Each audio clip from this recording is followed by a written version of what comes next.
Good afternoon, Judge Mushwana. Afternoon, CJ. How are you this afternoon?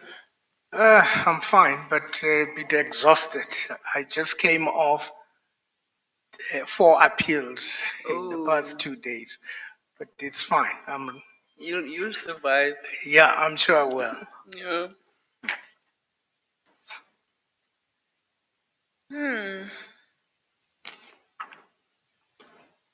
You have a string of academic qualifications. I remember interviewing you before, and I just get tired looking at the list. BProc, LLB, higher diploma in labor law, a master's, a diploma in corporate law from various educational institutions, tertiary institutions in this country. What did you do before you became a judge of the Labor Court in 2017 in the legal sphere, briefly? Yes. Before I got elevated as a judge, I practiced as an attorney for a period of about 22 years, if I'm not mistaken. And you had run a practice on your own account? Yes, I did in partnership in some instances. Yeah. What kind of work did your practice deal with? I would say we were general practitioners. We did almost everything that we could or is thrown on us, as particularly before the or just after the I started that firm around 95, so it was shortly after the new country. So the type of work you would do as a middle sort of law firm, it will range from your civil road accident fund, contract, and so on. But I specifically in the firm chose to specialize in labor law. And then you developed a special interest in labor law. Yes. When were you appointed in that court? That would be the 31st of May 2017. 17. Yes. And how have you found the experience Of being a judge. of being a judge in that court? Yeah, no, it's a daunting experience in a sense that, particularly the labor court in Johannesburg, it's a hectic court. But here I am, 7 years later. It seems I coped. Well, I dare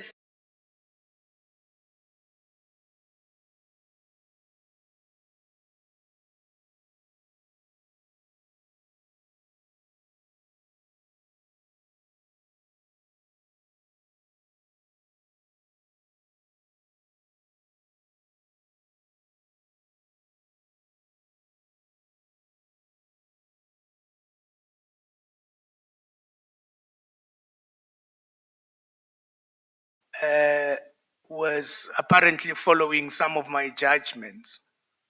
And he then made contact with me and said, I've read a number of your judgments.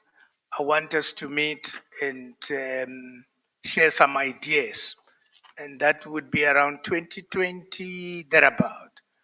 Then we communicated telephonically and in some instances on WhatsApp. And then we agreed that let's put something which is a book related to the court in Namibia and the labor court in South Africa. That's how it came about, CJ. Right. No, congratulations. That's a commendable achievement. I envy you, if anything. Thank you, CJ. We skipped some important steps. You served for 4 years as a CCMA commissioner. Yes. Before you, and you had served as an acting judge in the labor court since intermediately since 2007. Yeah, since 2007. Yeah. I had acted in the labor court. And you acted in the High Court as well. Yes, and I'm currently acting at the High Court. Since when? Since the beginning of this year. All right. I think So the that's first term. Yeah. so you have 3 terms in 2024. Yes. And so before far. that? Before that, I acted in 2022. I think it was for a term, the 4th term. All right. How have you found the switch to the High Court where you do more generalist work? Look, I don't think there was much difference. And I'll tell you why I'm saying that. In the labor court, in as much as you will deal with employment matters, you will on occasion deal with contract. On occasion, you will deal with your administrative law, and in some instances, a bit of contempt proceedings as a touch of criminal law and all that. So when I transitioned into a high court, I didn't find any difficulty, I must say, other than the fact that I'm no longer dealing with Sidumo all the time. I will be dealing with something different. Yeah. But nevertheless, motion is motion. Yes. So I see that you've sat in the whole range of courts, doing civil and Yes. criminal work, full court, appeals, petitions, motions, Yes. the Indeed. works. Yes. You've written judgments. Yes. How many? For both both in the labor court and in the High Court? Yeah. The last time I was here, it was you, CJ, who told me that the GCBU they were counting about 300 judgments, and And that now, was why, so that you've accumulated on that list. yeah. So I was given a list that has at least 40 judgments so far. So if you add that, you would be looking at about 340, if 300 was anything to work with. All right, you're such a prolific writer. You've published other materials. You have articles in the area of labor law, of course.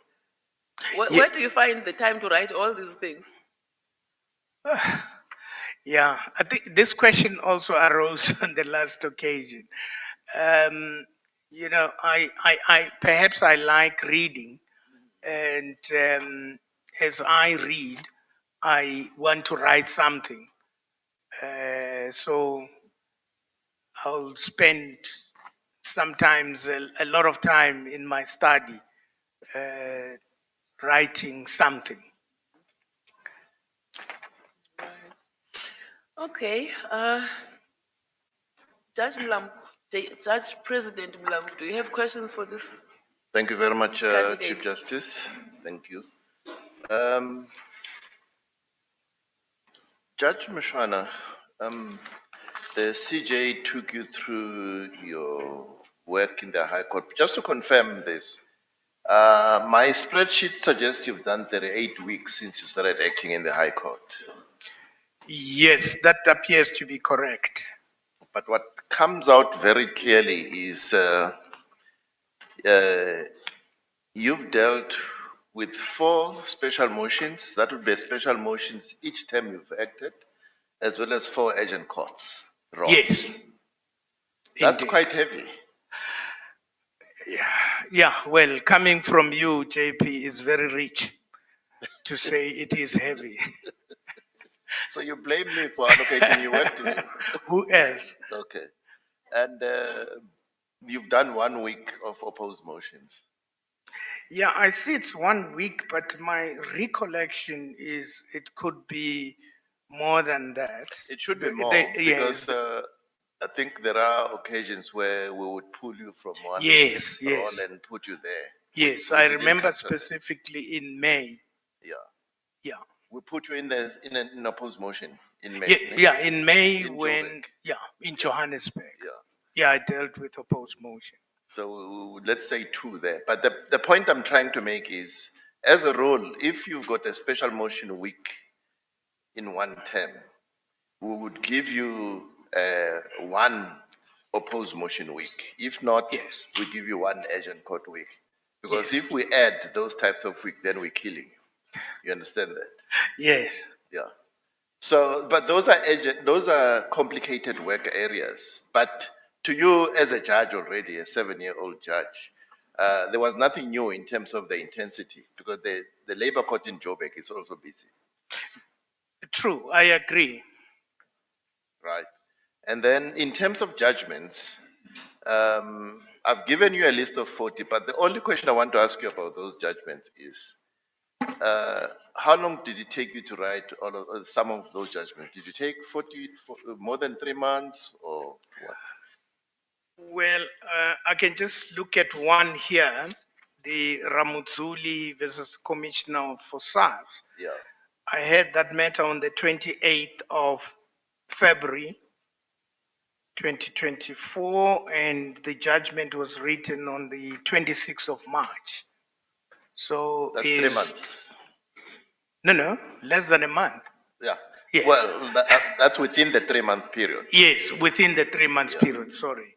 That's my assessment, having just browsed through all these judgments, that it took you less than 3 months. But can you confirm that for record purposes? No, I can confirm that. Right. So you've never had a problem writing judgments? No, I never had a problem. So you're one of those who's never received my love letter saying, where are the judgments? Not at all. I am in the good books insofar as that is concerned. Okay. Just stepping off that, Judge Mshwana, I think the only reason you are here, I want to think today, Yes. is because of the issue relating to your practice last year. Yes. Right. And can you tell the commission what the situation is? Do you still have shares in that firm? Do you have a financial interest in that firm? Are you still involved in the firm you had founded? I think just assure us, the commission here, because JP Wegley has also written here. Yes. But that's why you're here today. Can you tell us what's the situation?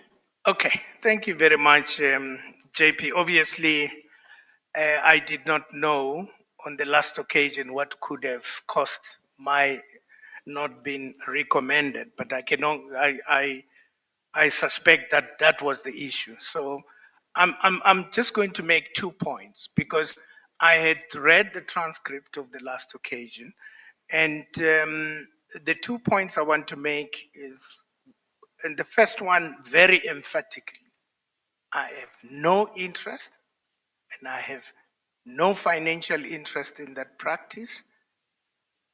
It's been 7 years that I have been out of practice, so there is no interest at all, if that was the concern. And secondly, you do mention that my JP had written, I don't know what he had written to the JSC, but I did express the same sentiments to him that I have not, and I will make it clear if I am called again, that no financial interest at all. The practice as we speak, I think I left about 2 partners or 3 partners. They changed the different partners now. Yes, I think that's what I can tell at this point in time. I don't know whether that answers your question. No, it does. Thank you very much, Mshwana. Thank you, CJ. Thank you, JP. Premier? Just 2 questions, maybe to follow up on this, what JP have just asked. In the last time when we were here, the matter that JP has just raised was really a serious matter, where it was not explicit that your involvement in that practice cannot be traced back and cannot be confirmed that you are no longer part. I'm glad now you're emphasizing that indeed explicitly that you are no longer part. Did you take any additional steps or decisions immediately after your last appearance about this matter, or it remained as it was? Maybe it was a misunderstanding from our side. Yeah, look, it remained as it was, and as I say, I don't want to rehash the debate we had, but the issue was centered around what is being owed, and that was it. And I think there was a confusion, thinking that what is being owed is amounting to some financial interest. So the situation is as is, or as it was rather. The last question, Chief Justice, is from my selfish interest. Why this floor crossing from Methodist Church to Baptist Church?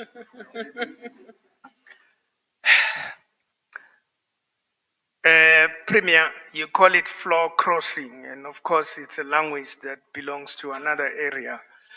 But for me, I want to serve the judiciary to the best of my ability. And if I remain in the labor court, I might not have an opportunity to serve the judiciary to the best of my ability. I would have been confined, I said when I started, to the Sidumo situation. But at the High Court, I'm exposed to many other areas of the law. And I feel that my skills, if at all I have skills, are better placed at the place like the High Court.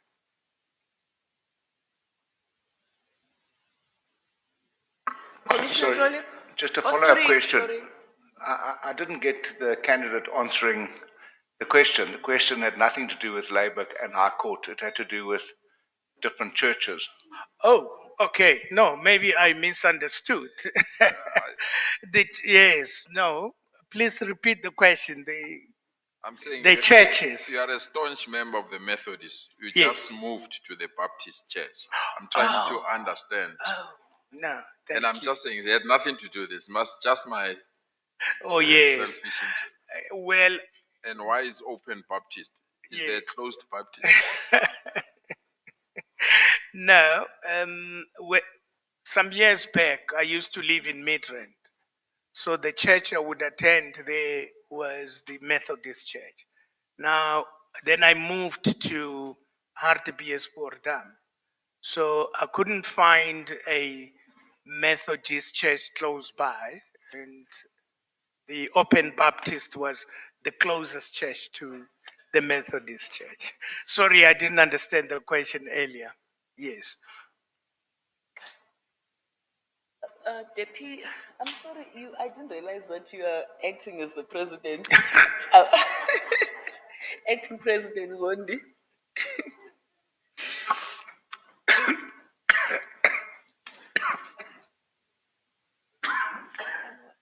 I'm sorry. Okay. Sorry. Hi, good afternoon. Sorry, Judge. Yeah.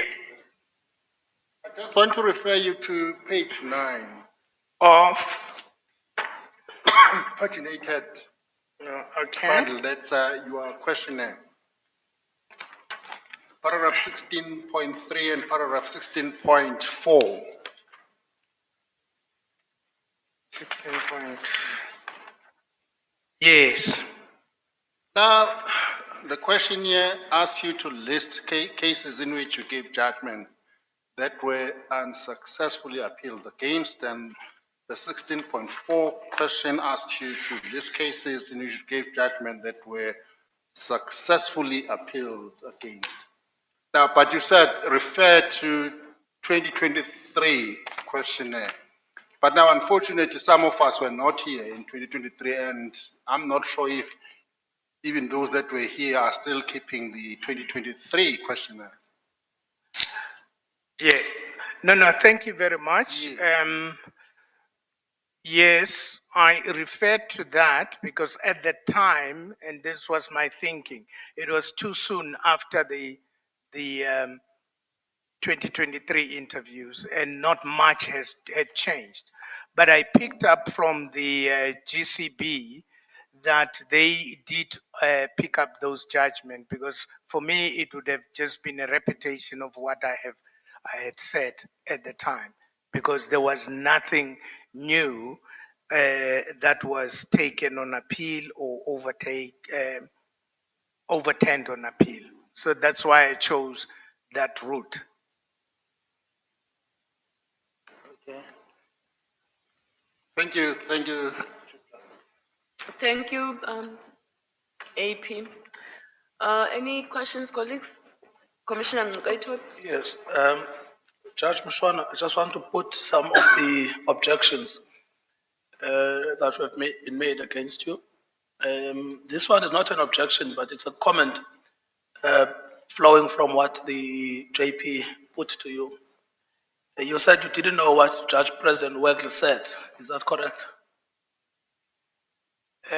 The JP, Commissioner Ngugaitobi, mentioned a letter. So I'm not, that's why I'm saying I don't know what the JP Wegley said. Correct. Yes, So that's what I was wanted to referring to assist. that. Yeah, no, that's what I want to assist you with. Yes. We had resolved at the JSC that he would follow it up with you to clarify the issue of your apparent ongoing financial interest in your former law firm. Yes. And then he wrote to us in October last year, in which he said that you were either on long leave or busy with your doctorate. But basically, the gist of it was that he felt it was inopportune to invite you to chambers. And then he gave up and said, let the JSC deal with it directly with you. So the impression one gains from it is that there was some sort of lack of communication between you and him. Is it fair to say that you did not cooperate with him, or do you think that's unfair? Yeah, it will be unfair. Why I say so?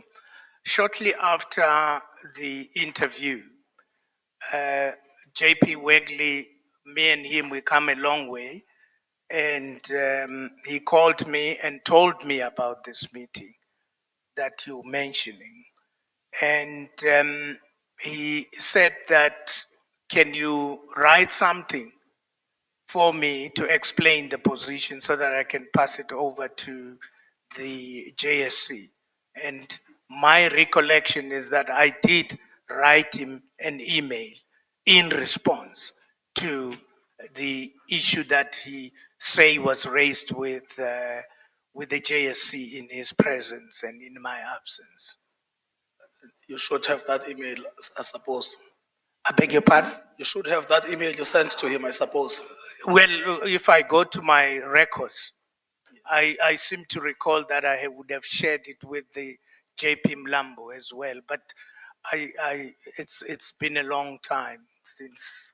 Yes. No, the that only email. concern is not the financial issue, but it's your failure to cooperate with the JP, who's been mandated by the JSC to engage with you.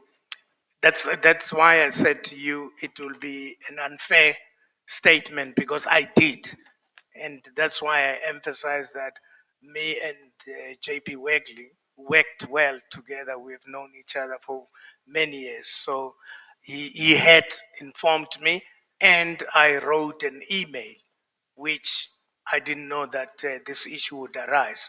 Had I known, I would have brought the email with me. Yes.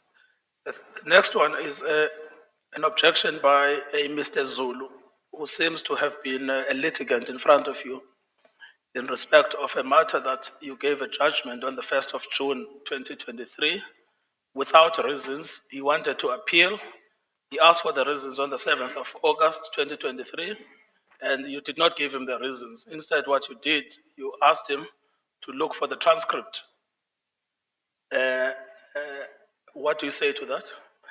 Yeah, I think, Commissioner, that issue, as far as I can recall, has been before the conduct committee of the JSC, and Yes, they but have there's an reached, they have reached a ruling, and there's an appeal process. But in short, I gave an extempore judgment, and when the litigant wanted reasons, and I recall my secretary wrote a letter to the litigant and referred to a provision in the practice manual that when there are extempore judgments and you want the reasons, you have the responsibility to transcribe those reasons.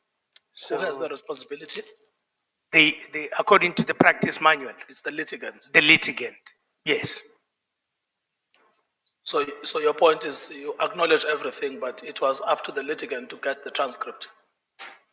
Yes. Now, I think 2 points I'm making. One is that it has been raised with the Judicial Conduct Committee, and I gave the same explanation, and they ruled that there was nothing untoward. And I understand now, last week or so, I was told that there is an appeal by the litigant against the ruling. No, I mean, this is not a misconduct inquiry. It's an assessment of your fitness for appointment. So this question is relevant despite the JCC ruling. All right. Yes. So, but what is your answer? Your answer is that you told them that they can get the reasons from the registrar's office. Yes, that's what the practice manual of the labor court says. Then there is a third one, which is from Mr. Makatu, who says that you failed to disclose a conflict of interest in a matter of South African custodial management versus, is it APSCO, in which you were a judge? Yes, I recall that one. That very point was raised up to the Constitutional Court, and the Constitutional Court dismissed the application because that was the basis for seeking to appeal my judgment. But nevertheless, the transcript of those proceedings is one matter that I had virtually. I stated, and it was on record, and for that reason, the Constitutional Court ended up mulcting those applicants with costs, punitive costs, because it was there in the record. What was in the record? The disclosure. Yes. So you're saying factually it's wrong, you made a disclosure. Exactly. Thank you. That will be all, Chief Justice. Thank you, Commissioner. I'm going to Commissioner Kane. Thank you, Chief Justice. Good afternoon. Afternoon, Commissioner. Good afternoon to you. I want to take up something that Acting President Zondi raised with you, and it pertains to the references to the judgments in your previous application. Your answer was that you gathered that the GCB had managed to access them. May I refer you to paragraph 7.1 of that GCB review, and just I could just let you know what they say. They say they didn't have access to. What page? It's at page 2 of the GCB review, paragraph 7.1. On the paginated documents that I have, if I may be directed to the page. I'm afraid I'm working off an electronic database. Oh, okay. I wonder, have you got the GCB review perhaps? Not in front of me. I think you're being assisted, so we'll just, Let's wait for it. wait a moment. Yes. What paragraph? Thank you. Paragraph 7.1. Yes. You'll see that they say that you referred to your previous application to which the current reviewing team does not have access. However, the following appears from the review of that previous application. So in other words, the GCB looked at the last time it reviewed you and uplifted some comments from its previous review, but they too didn't have access to your previous judgments. Had you read this report before you came here? Which report? The GCB. No, indeed I did. That's what I was referring to. Yes. What they ended up doing was to review the very cases that were disclosed on the previous application. That's why I was referring to. Oh, I see. Thank you for that clarification. Now, on the real-time investment decision, you were criticized because you awarded relief which hadn't been sought by the one party, and so the other party had not even been given notice of that relief. Could you just give us your impression of whether that's a fair criticism and what you would do about such a situation at this stage? All right. Thank you very much. Obviously, the LAC considered the matter and took a view that because reinstatement was not specifically asked for, then I, as the Kotako, ought not to have ordered reinstatement. Now, it's debatable in my view, and for the following reasons. There are authorities of the Labour Appeal Court, including the Constitutional Court, that says reinstatement is a primary remedy. And the only time that reinstatement may be excluded as a primary remedy is when the provisions set out in 1932 are present. Now, those authorities go further and say those circumstances would depend on the evidence that the employer would present. Now, in this matter, I had no evidence from the employer, and the finding I reached was that the dismissal was both substantively and procedurally unfair. And the primary remedy, which was available to the litigant, would have been reinstatement. That's why I went for reinstatement. But obviously, the Labour Appeal Court looked at it from a different perspective. Yes, so in the same situation, you would do the same again? I would say, look, given this judgment, on application of the stare decisis principle, I am bound by this judgment, except if perhaps I happen to sit in another higher court, in which event I would somewhat express the views that I just expressed. But if I were to return to the Labour Court and be faced with a particular situation, I'm bound by this judgment. May I ask you also then, on the next criticism of Solomon's case, the next Yes. paragraph. If I could just ask you a question about that criticism.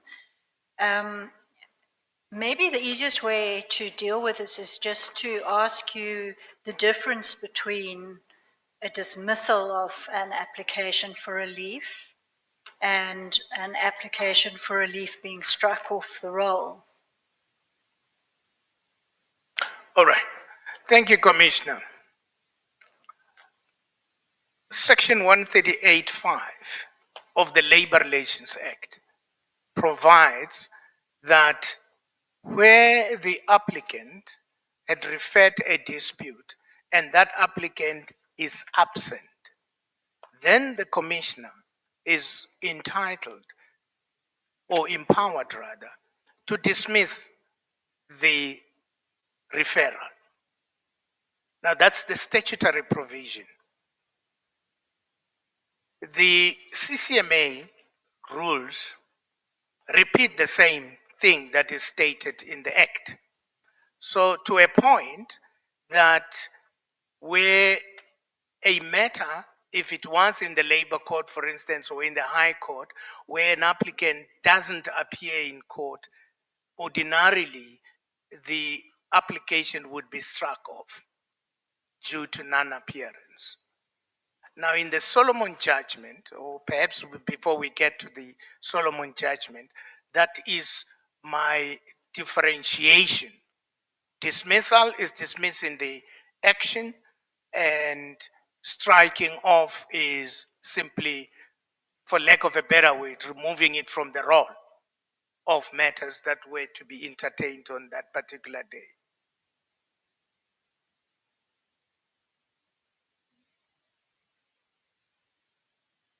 Any questions, colleagues? Oh, Do we have questions from the virtual platform? None from my side, CJ. No, thank you, Chief Justice. Thank you. Judge Mushwana, yes, CJ. the interview is done. Is There are it no more done? questions for you. Okay, thank you very much. Thank you, Thank commissioners, for this applying for opportunity. vacancy.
Good afternoon, Professor. Good afternoon, Madam Chief Justice, and good afternoon to the commissioners. I'm not even going to ask how you are after the hug. I saw you exchange with Judge President Mlambo. You should be fine. I'm very well, Madam Chief Justice. Thank you. Good. You from Matatiel? That's correct, Madam Chief Justice, in the village of Ramuhlagwan. Do you still go back? I always go home, will always be home, Madam Chief Justice. That's good to hear. You have listed 4 academic qualifications under your belt: a diploma in human rights, an LLB, an LLM, and an LLD. That's correct, Madam Chief Justice. Where did you obtain these qualifications? The diploma in human rights, CJ, I obtained it from now the Northwest University, Mafikeng. Then it was the University of the North. Yeah. Then the LLB, I also obtained it from the same institution. I obtained my master's in international human rights law from the University of Notre Dame in the United States. And my PhD, I obtained it from UNISA. All right. You have a very interesting CV. Your employment record starts with you being a security officer in That's 2002. Correct. That's correct, Madam Chief Justice. How long were you, did you do this job? No, not for long. I did the job for about 6 months before I found out about the Northwest University. I was in Rustenburg there. Then you ended up doing articles At the Legal Resources Center in Durban. in Durban. That's correct. And you clerked at the Constitutional Court at some stage. That's correct, Madam Chief Justice, between 2009 and 10. For Justice Yacob. That's correct, and we are still in contact. How did you find that experience? It was a stimulating experience, Chief Justice, and I think I grew significantly, especially in terms of dealing with legal issues. And I think to a certain extent, that experience happened to carry me through my acting stints, but it was a worthwhile experience. So you decided to carve your career path in the academic world. Madam Chief Justice, it was not by choice. I struggled with a module called bookkeeping. So I realized at the same time I was good in academia.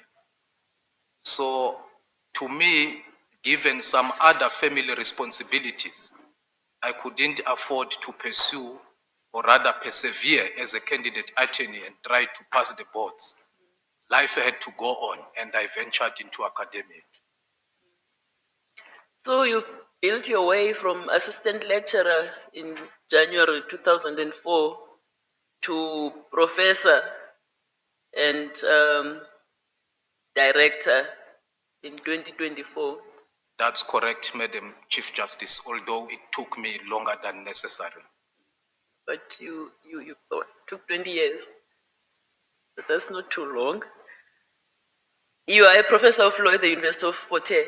That's correct, Madam Chief Justice. And your directorship is in the UNESCO Oliver Tambo Chair of Human Rights. Yeah. You are also a non-judge member of the Electoral Court. That's correct, Madam Chief Justice. I remember that you were part of a panel in a judgment that occupied our minds not so long ago from the Electoral Court. Indeed, in Chief the Justice. vexed matter of the Electoral Commission versus Mkhondo Party.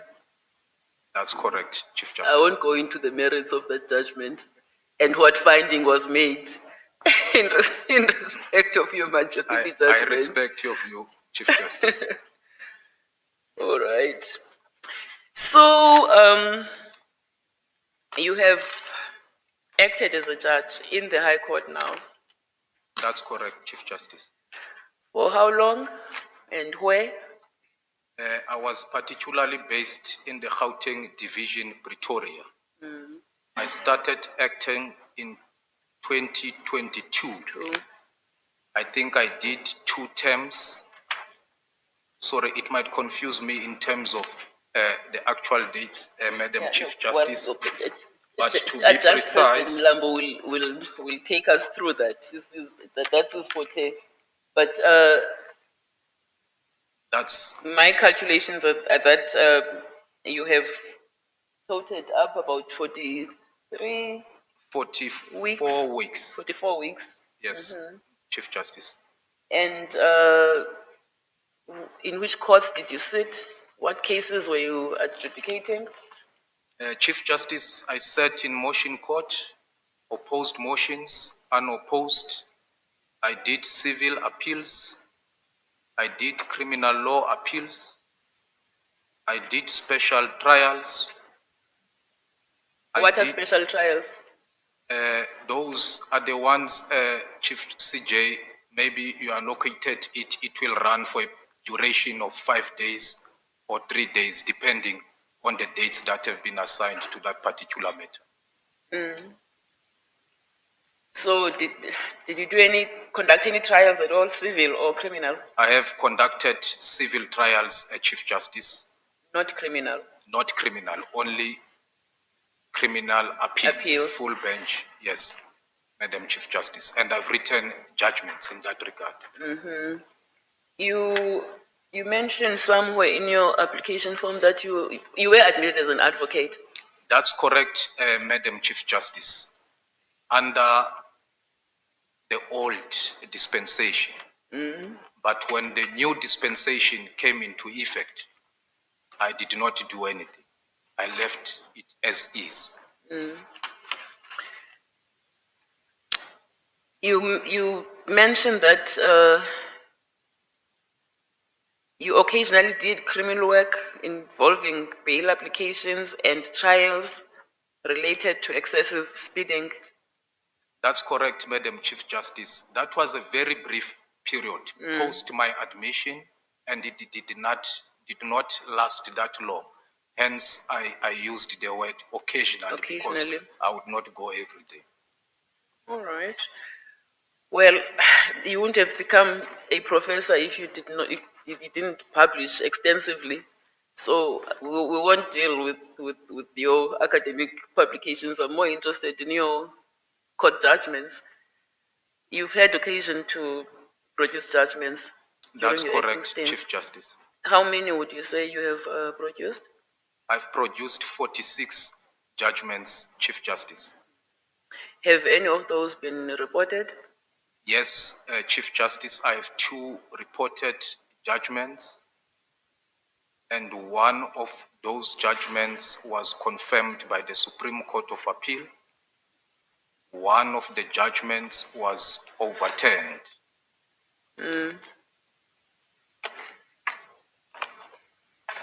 Well, I'm going to leave it to the representatives of the General Council of the Bar to raise the GCB's concerns with the quality of your judgments. They have a lot to say about that.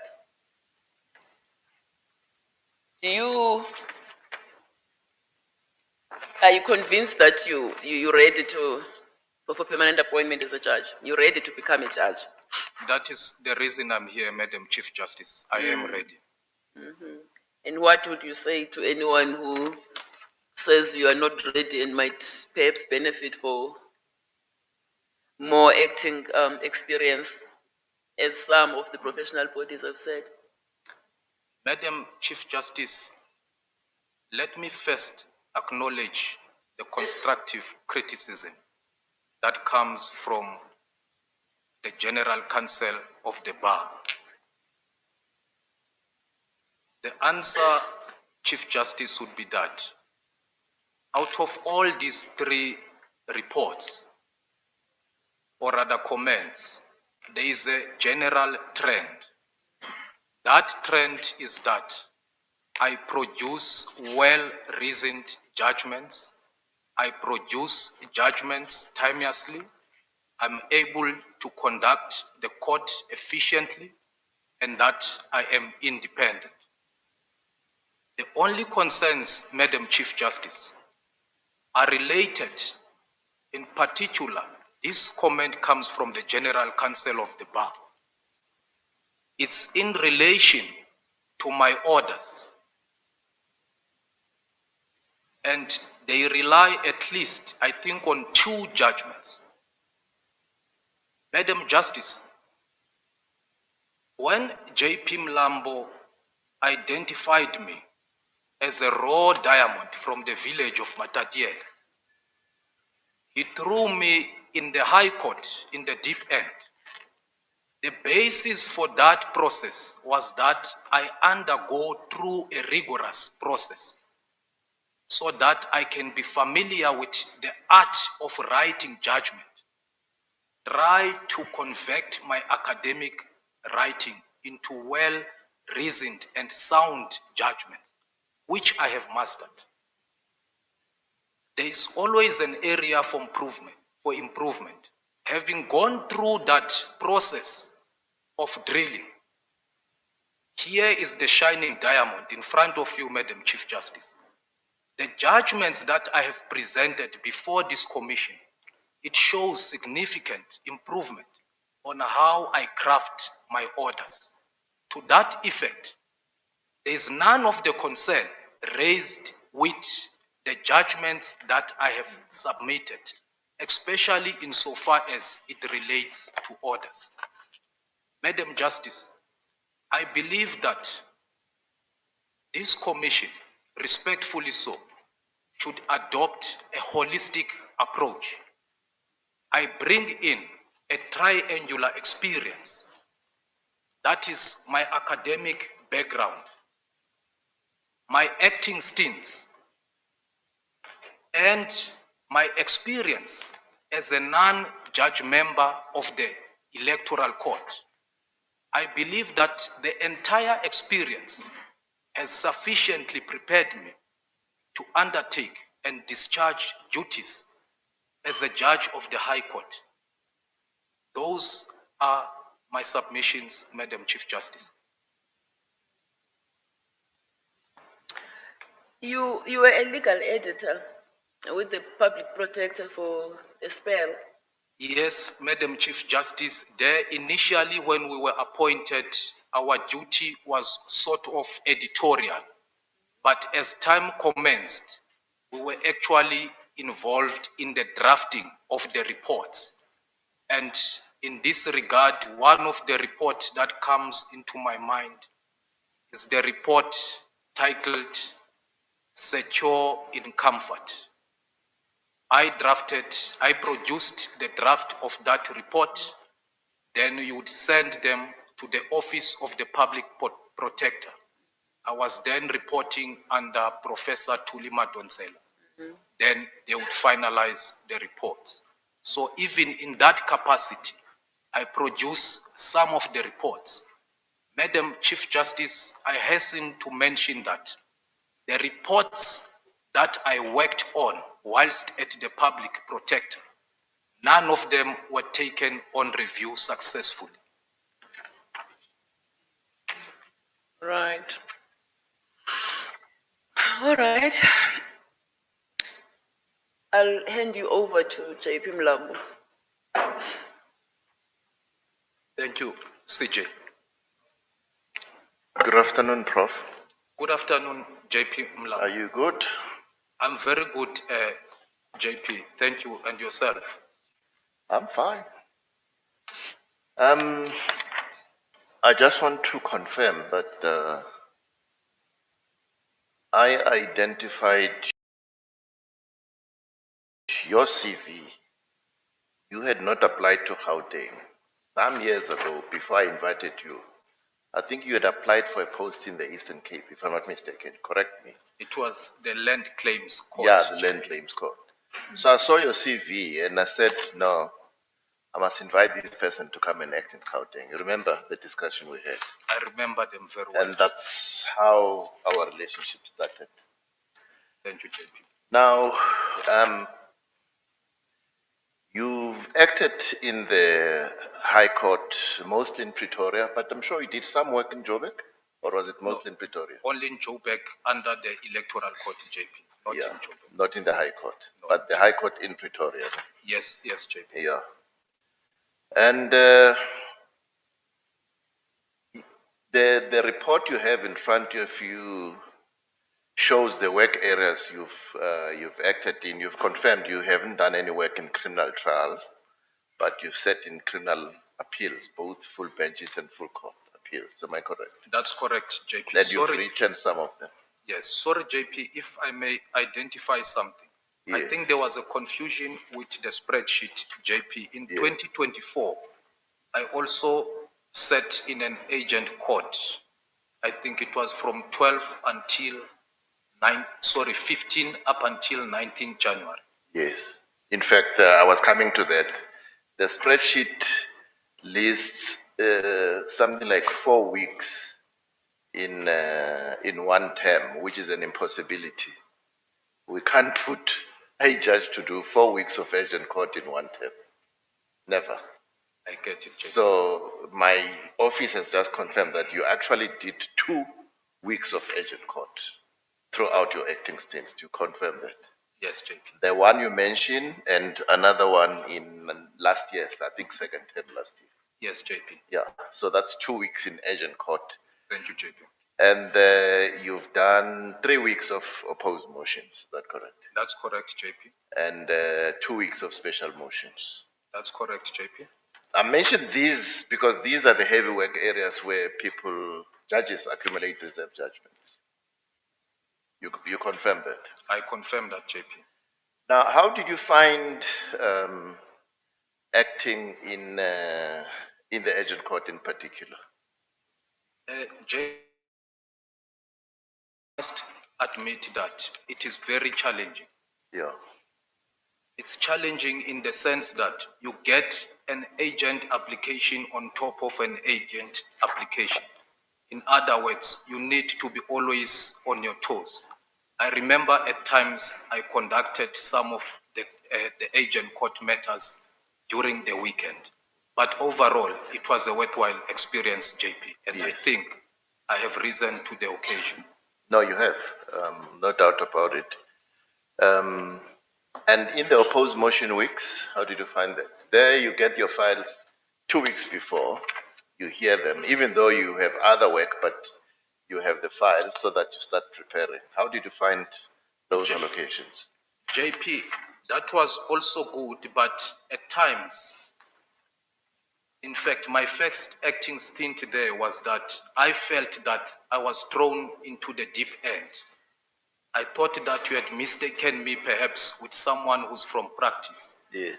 But with the preparation and using some of my notes that I obtained from former colleagues, to this instant, I think Judge Stuart Wilson, whom I worked with at Seri, Yes. he had prepared me a sort of a starter pack. So I was able to survive, JP, but also got the shock when I realized that I had almost 10 reserved judgments when I left.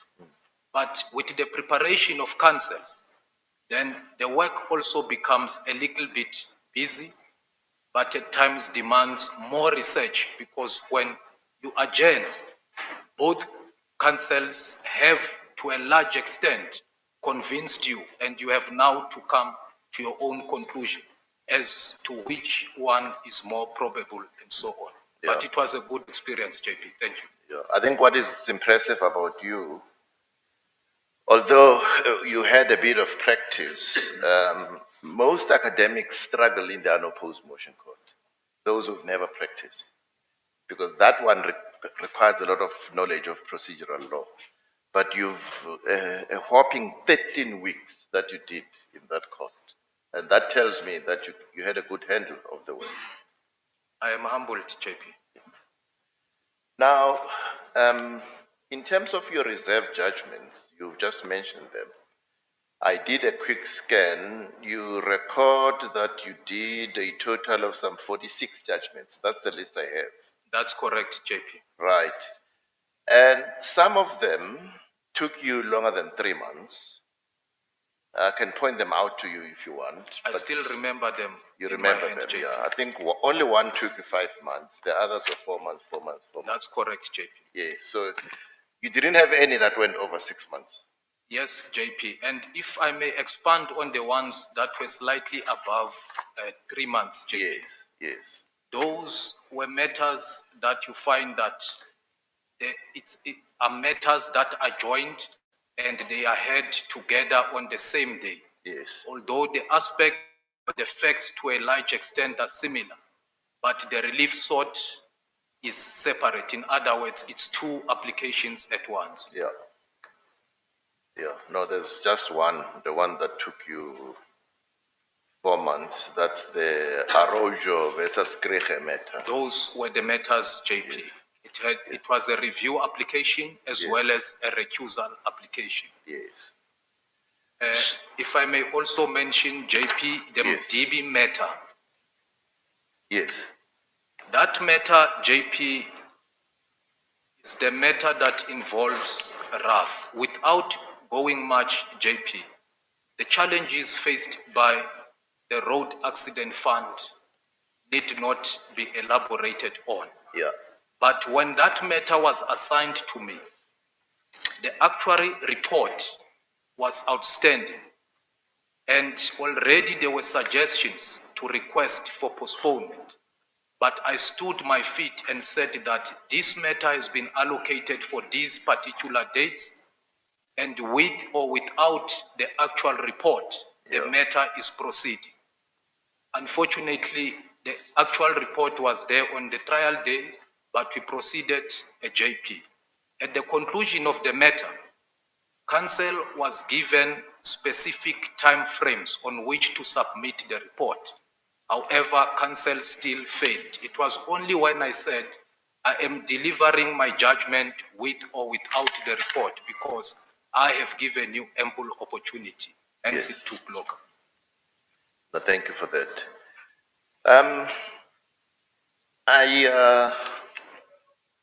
I have my own scoring metrics as to how I score candidates, and I want you to comment. You've said in almost all the work areas, except for criminal trials, but you've done criminal appeals. Taking account of the number of weeks you spent in the urgent court week, in the opposed motions and in special motions in particular, and not having acted in criminal trials per se, out of 7, how would you score yourself? It's a subjective thing. I'm just putting it to you to think about, you know? Yes, JP. Yeah. JP, I would go for 5.5. 5.5, okay. Thank you very much. And in terms of, well, reserved judgment, it's a simple one. If you've delivered all your judgments before 3 months, out of 5, I give you the whole 5. But if there are some that went over the 3 months, but less than the 6 months, then you lose 1 point up to 4. So I think that would be a fair score, do you think? I will sit at 4, JP. That's what I'm saying. That is fair enough, JP. Yeah. Now, you are one of those applicants who didn't discuss their candidature for coming here with me. And I want it to be understood that I don't play a gatekeeping role. But it helps bite myself and candidates when they say to me, look, I have a nomination, do I accept it? And then we sit and talk. And the first port of call I do with candidates who come to me like that, I say, let's look at your acting allocations, right? And then let's look at your list of judgments. But more at that time, it's just your acting allocations. And I look at them and I say to you, realistically speaking, as head of court, I would not think you are ready to go. And I would point out why. There are a number of people who've gone through that process. But I say, however, should you disagree with me, you're welcome to apply. but I will put these concerns that I have with you during the interview. You understand? So I don't prevent anyone from applying, but I just advise them that I think you are ready, or I think you'll be ready after acting in this area, in this area, in this area. You understand what I do? So you haven't had that engagement with me. Sorry, JP, if I may come in. Yes. JP, I would like to refresh your memory. JP, at some time I wasn't acting, and I think we met in one of the official functions. And you said I should come over, and we happened to meet. When we met, JP, on that, I was sitting at 39 weeks. And you said, I'm ready to go, JP. You are comfortable with 39 weeks. Yes. Yes, JP. Yeah. Well, I won't dispute it. I don't remember that Yes, conversation. otherwise I would have not come here without your approval, JP. Yes. Yes. No, I don't blame you. I'm 60-something year old, so, you know. Yeah. I mean, under normal circumstances, I don't hold that conversation that way. As I say, we sit, we look at what's before us, and we convince both of us, say, well, are you ready? It's 39 weeks, but where? I can give one example with one judge who's in Joburg now. She'd acted for 3 years in the criminal trial courts, right? And when I took over in 2012, I said, I'm not going to recommend you because you are in a court that does a lot of commercial work. I want you to act in the other civil work areas, especially commercial work areas. She listened, and she's a judge now. She's one of the senior judges. So it helps to have that engagement, right? I don't dispute what you say. It may have happened. Sorry, JP, I don't mean to exchange words, JP. And if you may recall, JP, my spreadsheet was one of the first probably candidates, which to me helped me to complete, and we emailed it to you in that regard. Yes, but I do that so that every time you act, it gets updated, isn't it? That's correct, JP. Yes. So the fact that Tumi did it and emailed it is not of no moment. All it means is this a candidate who wants to become permanent. So we need to track his or her acting periods and in what areas, isn't it? I appreciate it, JP. Yes, that's why. So there are two other issues that I want to mention. And I want to assure you, I have no interest in the merits. That is your UJE issue. I have no interest in the merits as to what happened, who's right, who's not right. Yes, JP. My issue is when this litigation happened, you had already started acting. No, JP, I hadn't started acting, JP. If I may refresh JP's memory, JP, at one stage, I think I phoned you, it was in the evening, just briefing you that, JP, I have this challenge going on, and JP, it ended there. Then I said I will keep JP in mind. But at no stage, it was during my acting stints at JP. What is the date of the period?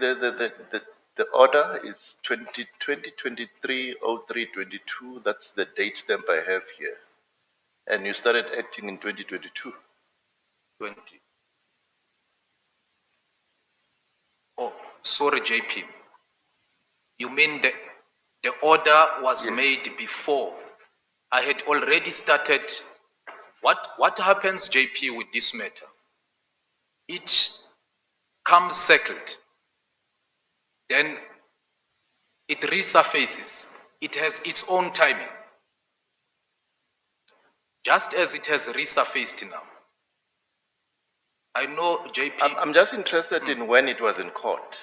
It has a 2023 case number. Yes, JP. You started acting in 2022. 2022. Yes. By then, JP, the matter wasn't there. It was resolved amongst the parties. Right. Fast forward, JP. I'm about to start at court, it surfaces.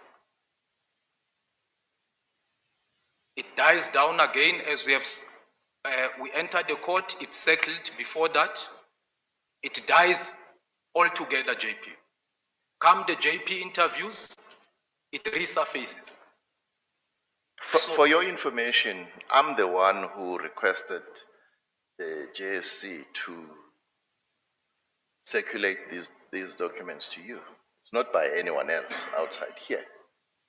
So, as I said, I'm not interested in any merits as to who is right, who is wrong. Yes, JP. All I'm saying is, here's an order against you. You had already acted, I think, in 2022.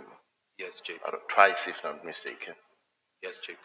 And then here's an order, and I don't know anything about it, in the sense that you didn't come to me and say, in this court, this division that I'm acting, an order of this nature has been obtained against me. And I want to understand why you didn't do that. JP, it must have fallen through the cracks, but I remember very well, JP, I'm not sure whether JP will recall.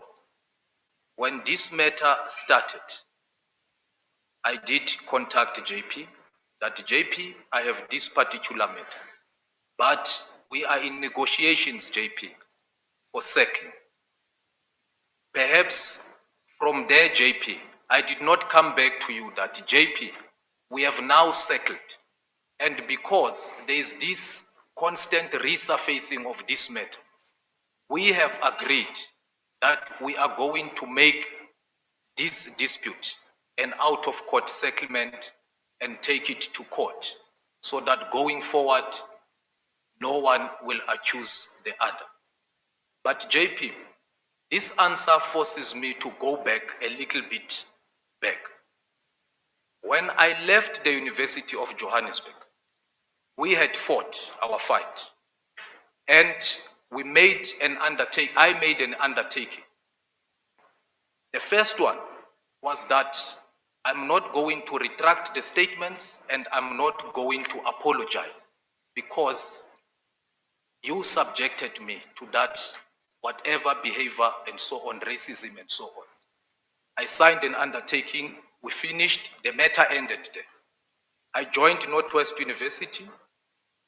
After having joined Northwest University, the dean calls me, Pogo, there is this matter between you and JP.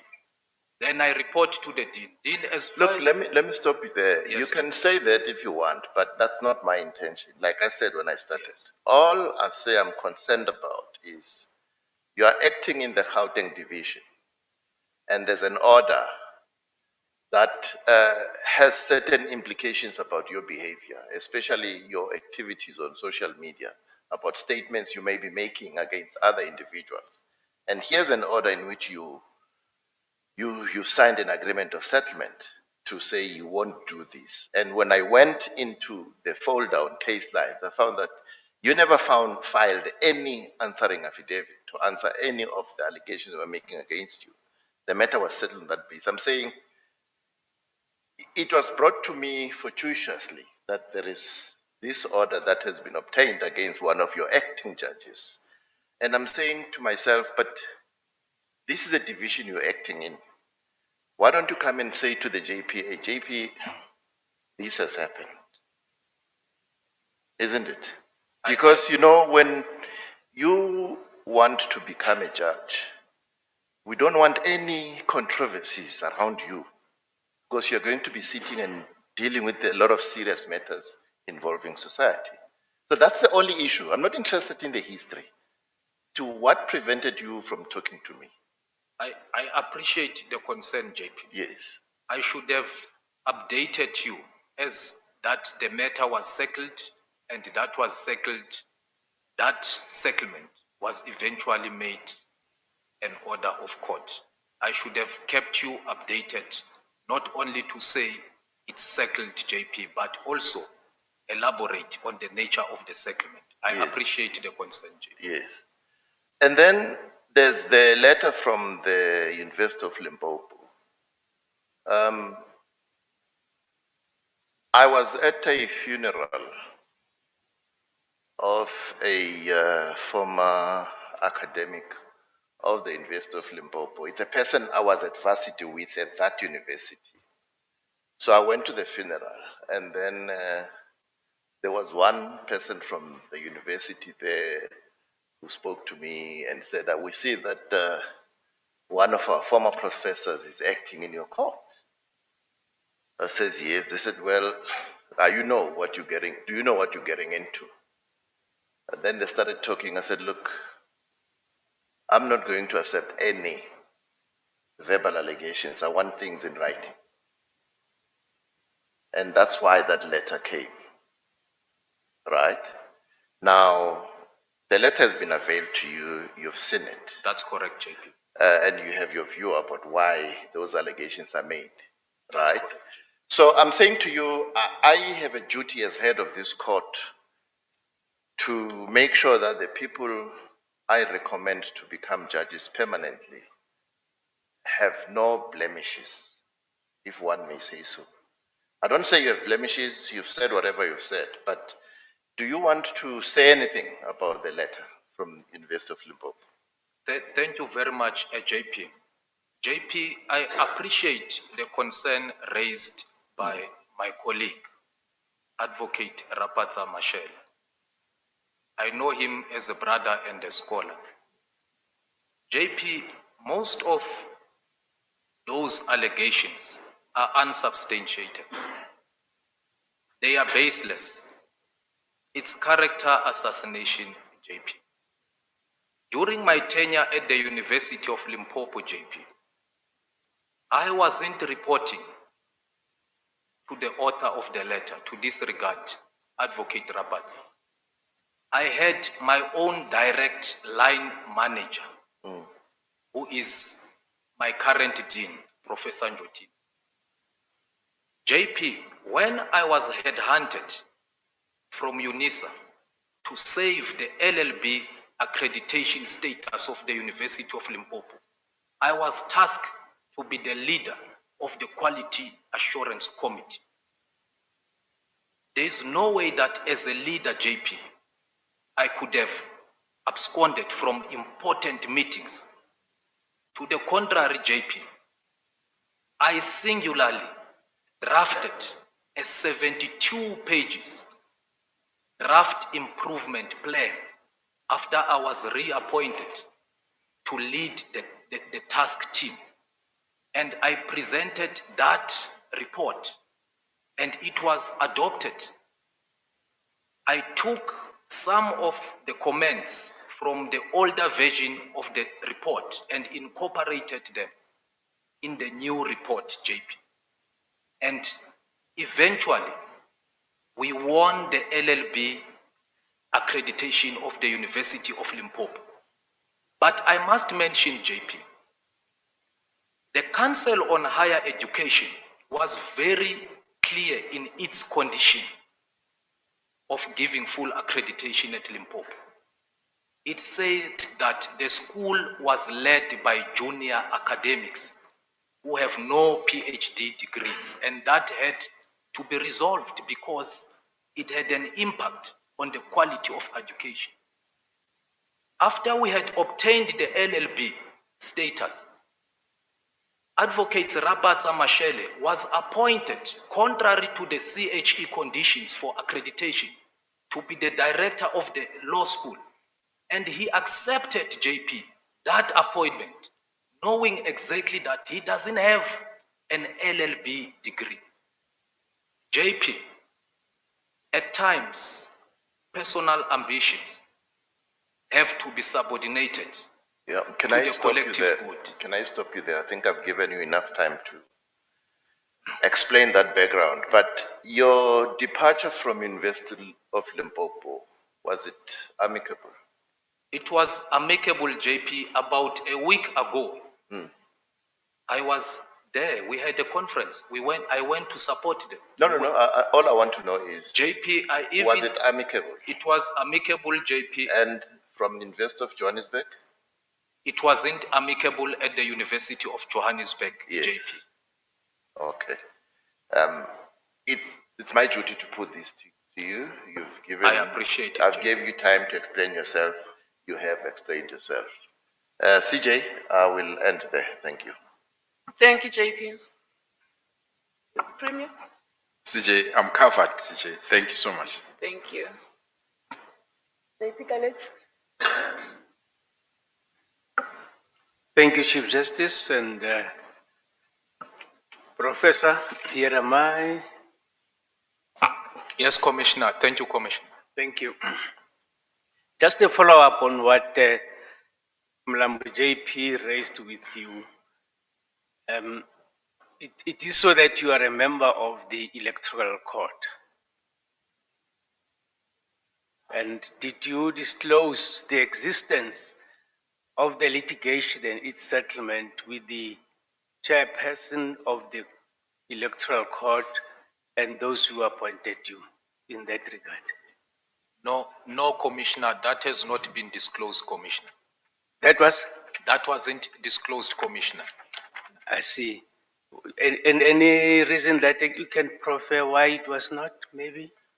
Commissioner, after we had made an out-of-court settlement, my understanding, Commissioner, was that this is binding upon me. And we have resolved our differences as we had agreed. And from there, Commissioner, I dusted myself and moved on. Commissioner, I appreciate the concern.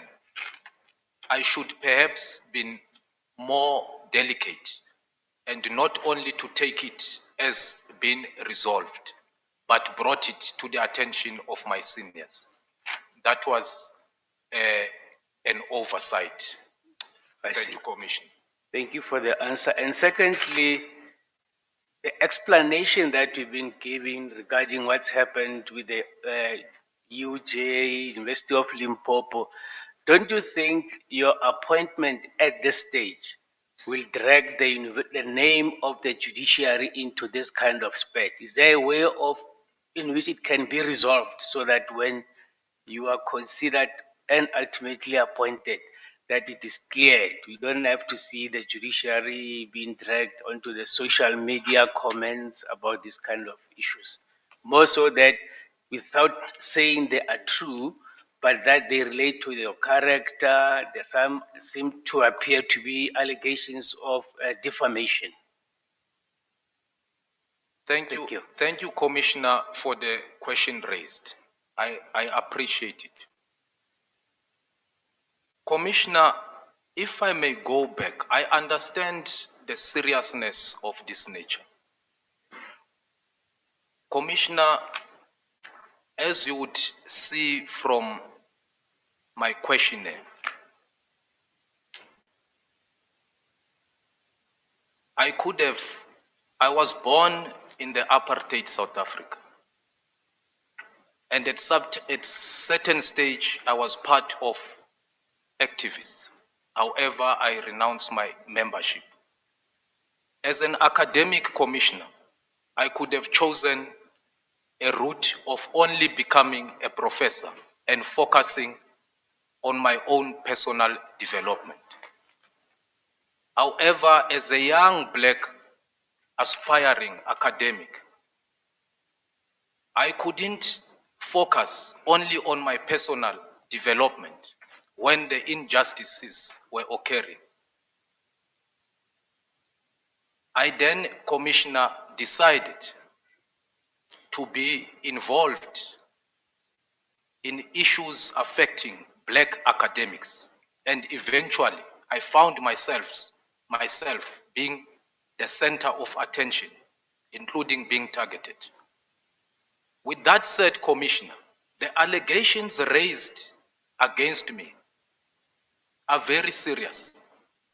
But Commissioner, I had to come before this body to clear my name.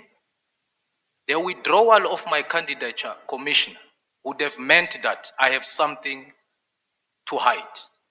Commissioner, I do not hide my academic activists. My writings I am an academic commissioner. I express my feelings in various platforms. I have written about the Madam Chief Justice in one of my articles concerning transformation of the judiciary. I have written about the briefing patterns and produced a report. That is the commitment. And unfortunately, Commissioner, I must admit, being an activist, whilst you are pursuing your own career, it comes up with the price. It is the price, Commissioner, that I will pay.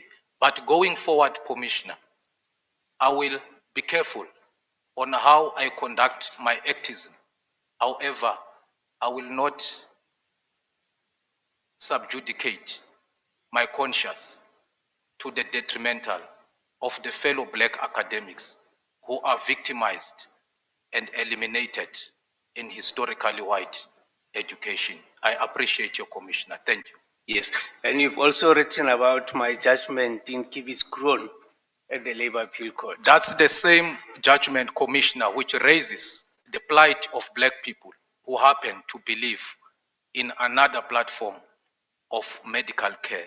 Unfortunately, Commissioner, as I said, there is a price to pay when you stand for your rights and the rights of others in the New South Africa.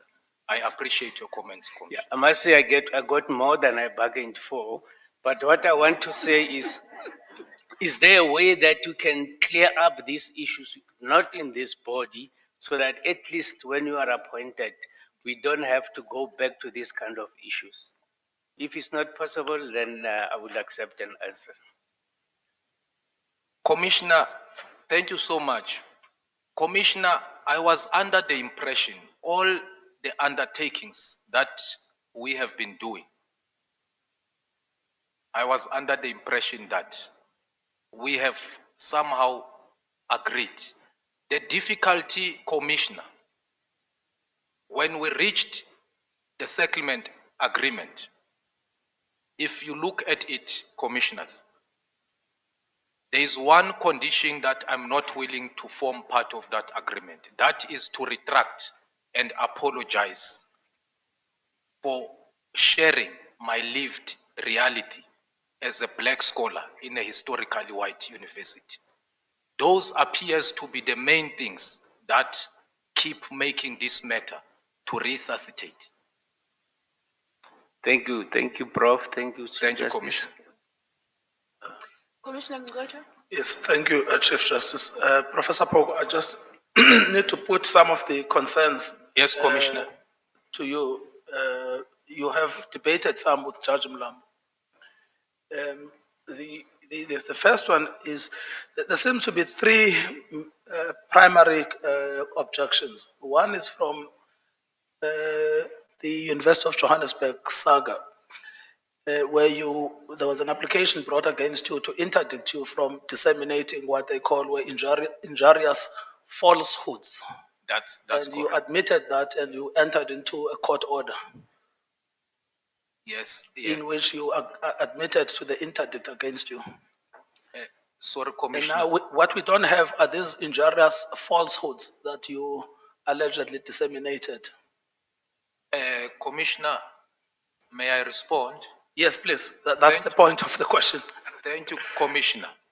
The injurious statements, Commissioner, are the ones relating to my shared or my lived experience at the hands of the employees of the University of Johannesburg. I don't know whether Commissioner wants me to share that. It is now public information, Commissioner, because it is in a court file. Yes. However, I couldn't, out of my own volition, present it because it would somehow contravene the court order. Commissioner, I will be very brief. I will attempt to summarize this in a minute or two. But no, don't make it a minute, make it 30 seconds. Commissioner, what happened at the University of Johannesburg? When you have entered marks incorrectly, there is a form called a change of marks. And you complete that form so that it can be signed by your head of department and the dean. I happened to be in that situation where I incorrectly entered marks, approximately 150. I took the change of marks forms for approval, and we corrected the marks. Then, at a certain disciplinary hearing of a black colleague, I indicated that I also faced a similar problem of change of marks, and I completed the change of marks. Out of that disciplinary hearing I was testifying, I was informed that I lied and I said I completed the change of marks. After completing the change of marks, Commissioner, you hand over to the faculty administrator, who is Miss Monica Bretz, for keeping and filing. It happened that when I handed over my change of marks, Commissioner, something that I always do, I kept my own records. But when I went now to request the original files, they were nowhere to be found. Right through, Commissioner, they were nowhere to be found. I asked the chairperson of the disciplinary, not the chairperson, but the employee relations, please, there is something wrong because you cannot change the marks in the system without having completed this form. I phoned my co-lecturer who said, no, there's nothing like that you completed. My head of department and someone else, they denied the existence of the marks. I said, it's fine. It sounded like a rehearsed response. Then, Commissioner, what I did, when I arrived at home, I scanned the templates of the marks and I emailed them to the employee relations. On the following day, Yes, I received... I understand. What I'm really looking at is, where did you publish these injurious falsehoods that they are talking about? Because that's the internet is against your public announcements of these These falsehoods. statements, Commissioner, I published them on Facebook platforms, on Twitter platform. I sent them to media houses. However, the media houses did not respond to them. And I also emailed some of them to my colleagues. And that's how I shared that experience, Commissioner. No, that's fine. Now, then there is a second category of complaints, which is the circumstances in which you left the University of Limpopo, basically leaving them in a lurch, not attending to classes, not attending meetings, missing 3 meetings which were crucial in the university. And you've answered some of those questions that were put to you by the JP. Is there anything you want to add? What I would like to add there, Commissioner Mugaintobi, is that in these meetings, we sign a register. However, the author of the complaint doesn't indicate the date of the meetings I've missed. And again, he doesn't indicate that at one stage I was even the head of that. And I wasn't reporting to him, Commissioner. The second one, Commissioner, it relates to businesses that I continued to be involved in a lounge. Well, they call it a tavern. Yes, Commissioner. Yes. Commissioner, I admit that I am in business. I have a lounge, Commissioner, which is licensed. It's called A2 Lounge Matatiel. I run a B&B, Commissioner. I have a logistics company, Commissioner. I have a farming company, Commissioner.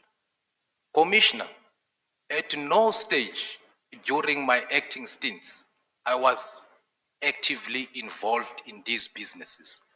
Even if I were to be involved, I can assure you, Commissioner, the workload at the Gauteng High Court will make it impossible for you to deliver judgments on time. Yes. No, I think what concerned me with when I saw those allegations, there is the one where they say you have a general propensity to engage in social media and slander people there. I'm not saying that's correct, but that's what they're saying, that you have this propensity for social media and slandering people.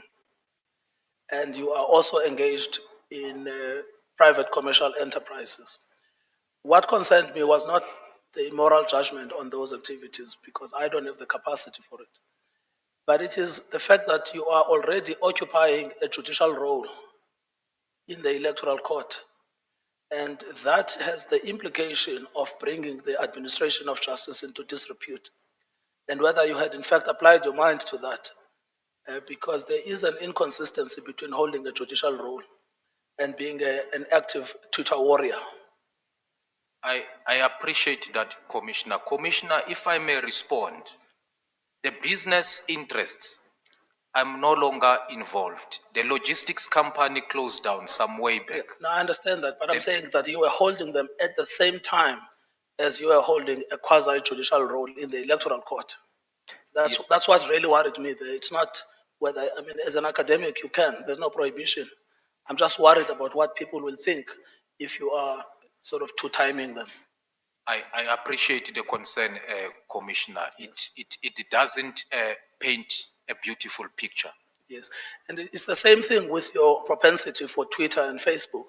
It may be that the things you're saying are correct, but the public will think differently about the judicial system if one of their number is busy fighting other battles on Twitter. Which comes back then to the point made by Justice Tlaletsi, which is whether you shouldn't actually be taking time off, the cooling off period, to, I wouldn't say mature because that's not my space, but to let these events percolate and settle, and then to come back maybe in a year or two. At the moment, it looks like the transition is too soon and too sudden. Do you have any comment on that? I appreciate the concern, Commissioner. Being an academic activist, it comes with a price, Commissioner, and I appreciate your concerns are quite correct, Commissioner. All right. Chief Justice, may I Thank you, follow Chief up, Justice. please? Good afternoon, Professor Puko. Good afternoon, Commissioner. Professor Puko, you're aware that I have great respect for you, but I am concerned that despite what you're saying, you don't quite appreciate the severity of the concerns that have been raised with you. And can I just demonstrate one issue? You've now indicated that you've had diverse business interests ranging from a lounge to a B&B to a logistics company and to a farming company. I'm correct? That's correct. Please proceed, Commissioner. Can I ask you to go to your form and specifically to paragraph 1 of your form? You may proceed, Commissioner. I have the form in my You see, memory. none of this is reflected in your form. Commissioner, it's there under AA2 Lounge. That business, all these things, they fall under it. Then the farming commissioner, it's a family business, a sort of informal, not trading and so on. You see, Professor Puko, you disclose in paragraph 1 of section 3, you disclose the fact that you're a director in the company you list, the private company you list there. That's right. They all fall under that company, Commissioner. Sorry, But- I wasn't clear enough. No, I understand that, but what is required by section 1 goes further than that. It goes further than you disclosing just your directorships. It's also asking for your business interests. And so what I'm putting to you is that you had a duty to break down your business interests, to give the commission a sense of the extensiveness of your various interests. I appreciate the concern, Commissioner. I was not clear enough. It's one company, then under that mother company, you have all these various, but they are not coming out clearly as I explained them now, Commissioner. And you I see, take the concern. It gets worse, Professor Puko, and I want you to very seriously consider this. If you go further down in the form, section 4, paragraph 1, Yes, Commissioner. asks you, are there any circumstances, financial or otherwise, known to you which may cause embarrassment in undertaking the office of a judge? Now, you're an academic, you understand the breadth of the term embarrassment. That's correct, Commissioner. Your business interest, for example, in a lounge, that's something you should have disclosed under that section. Yes, Commissioner, I appreciate. I should have elaborated more on the company because commissioners are not aware of the company. And more importantly, Professor Poko, the settlement agreement that we were provided with after you put in your application, the settlement agreement should certainly have been disclosed in a number of sections in the form. Commissioner, I must admit, I struggled with that one. I think somewhere it doesn't come out in my explanation in the form, but there's where I keep making reference to transformation activists and so on. But I appreciate, Commissioner, it should have came out very clear so that from the face of it, it is clear that this is a standing order. You see, Professor Poko, this is where you and I are losing each other. For me, this has got nothing to do with transformation activism. This has got to do with the fact that you entered into a settlement agreement, which was made at order of court, and that agreement imposed certain obligations on you. Yes, Commissioner. And so you know that if ever you breach any of the terms of that agreement, that's a breach of a court order. That's precisely correct, Commissioner. And for that reason, Professor Puko, it really ought to have been disclosed under 4.1 of your form, section 4.1. It also ought to have been disclosed under section 4.2 of your form. Sorry, no, it's not a convicted of an offense, but you certainly are bound by a court order, which ought to have been disclosed in your form. I appreciate the concern, Commissioner. I did not understand in that way, but I get it. It's clear, Commissioner. So really, just to wrap up what I've been putting to you, it goes beyond raising concerns about your conduct generally. What I'm raising with you is material non-disclosures in your form to the JSC. And that's what I want you to address. I appreciate the concern raised, Commissioner. I don't think I can take it further. This should have been come out clearly from the face of it, Commissioner. Thank you, Chief Justice. Thank you very much, Prof. Good afternoon.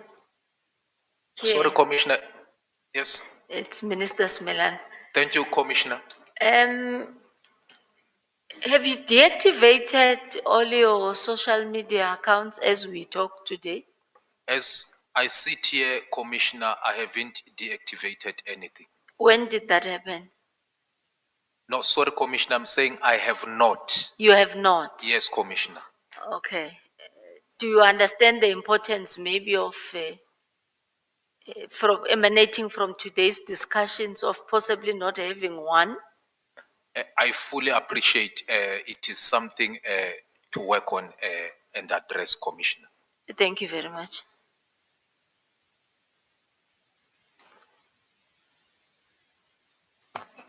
Chief Justice, thank you so much. Good afternoon, Prof. Poko. Sorry, Commissioner, which side are you on?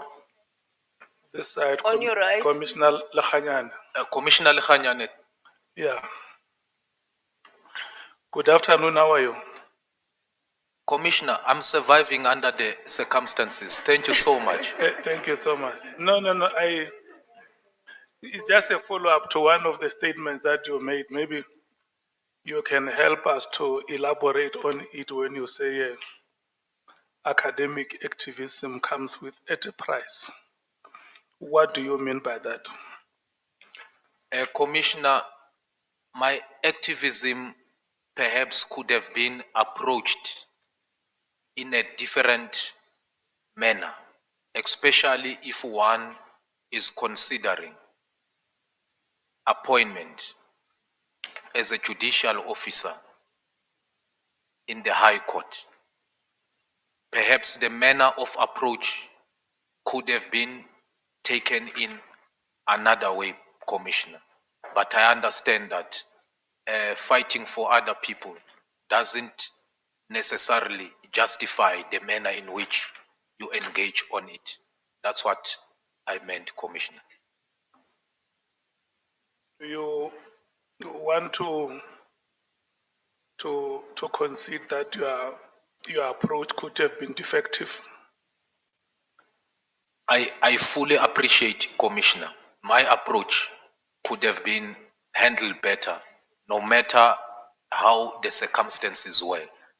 Perhaps at the palms of my reaction, I just decided to act at that moment without fully appreciating the broader picture. No, thank you so much, Chief Justice. Thank you. Thank you, Commissioner Ikhanyane. Do you have questions from the virtual platform? Yes, I do, Chief Justice. Thank you very much. Good afternoon, Professor Poko. Good afternoon, Commissioner Marumwagai. Perhaps maybe it is opportune time for one to disclose that we know each other very well and we work in the same space.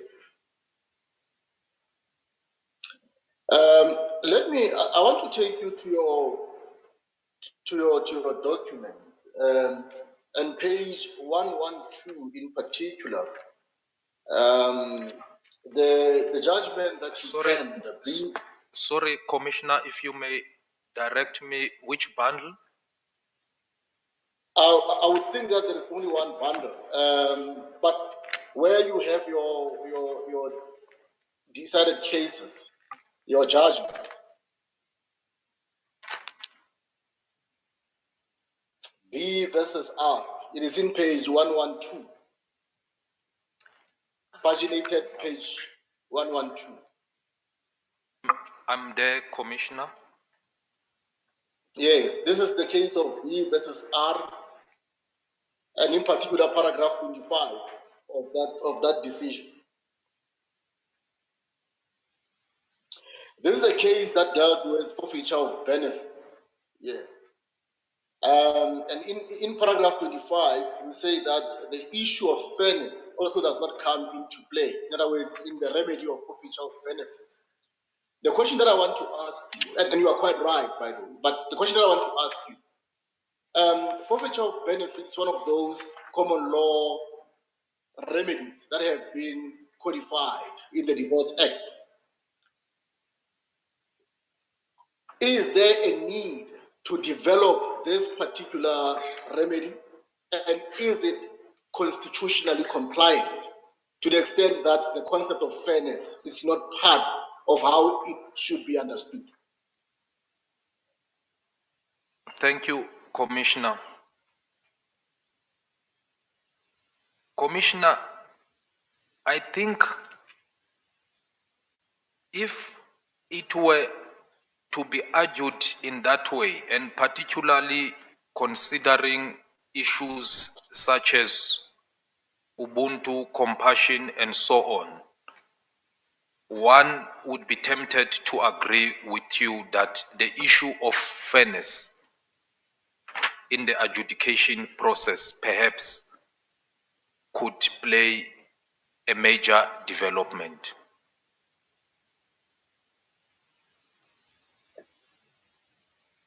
Oh, that's where you leave it. Okay, no, that's fine. CJ, let me leave it there as well. Thank you, Prof. Yes, Acting President Zondi. All right. Yes, good afternoon, Professor Poku. I'm here. Good afternoon, Yeah. DJP. It's just my advice to you. It's just a comment. It's not a question. Based on what my colleague on my left has advised you to do, I think that the best thing for you to do is to keep away from social media, because it has got. It doesn't give one an opportunity to think and reflect. You react to something immediately before you think about the consequences of what you are going to say. So my advice to you is just, if you're really serious to progress in life generally, just stay away from social media, because it attracts so much negative energy, the energy that you don't need. So yeah, that's my advice to you. I wasn't aware that there were such issues, because I was not informed of. I was not told that there were, you had some challenges with your former employers. Thank you. That's all. That's my advice to you. I fully appreciate it, Chairman of the Electoral Court. Madam Chief Justice, Commissioners, I have considered the deliberations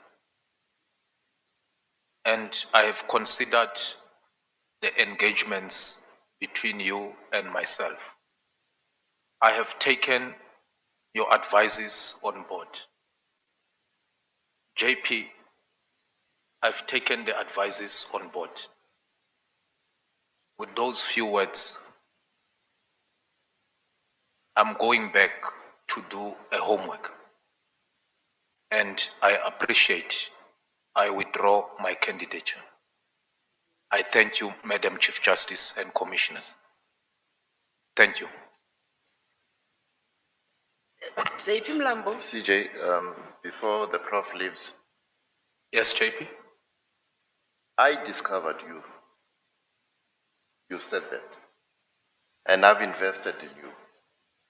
I hope you understand that I was duty bound to the institution of the judiciary and to the court I lead that this engagement happens. Do you understand that?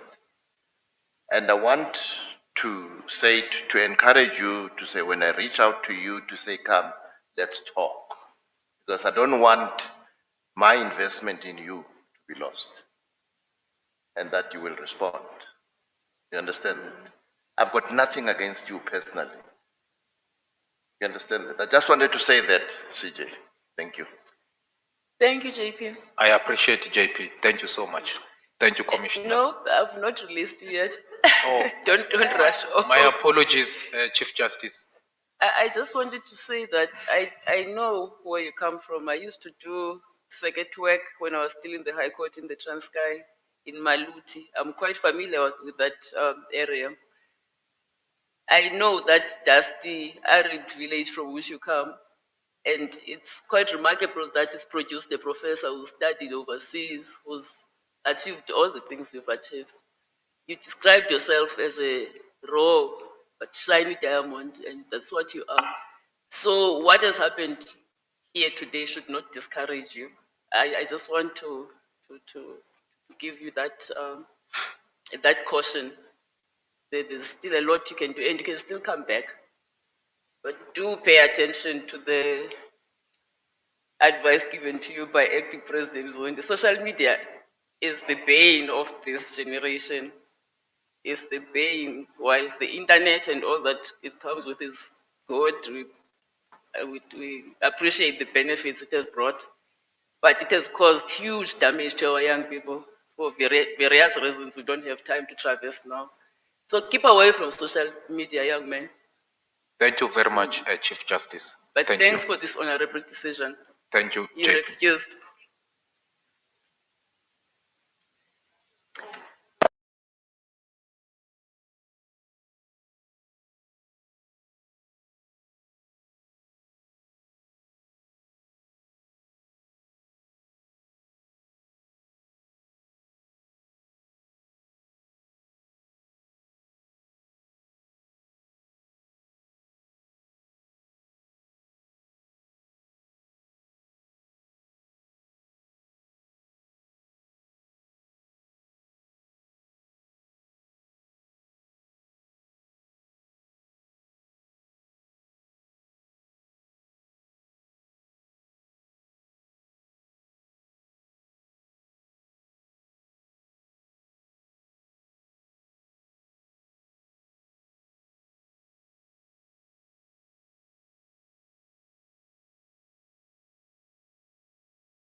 switch it on.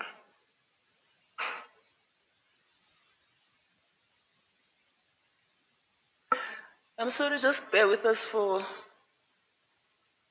a minute. I'm waiting for the minister.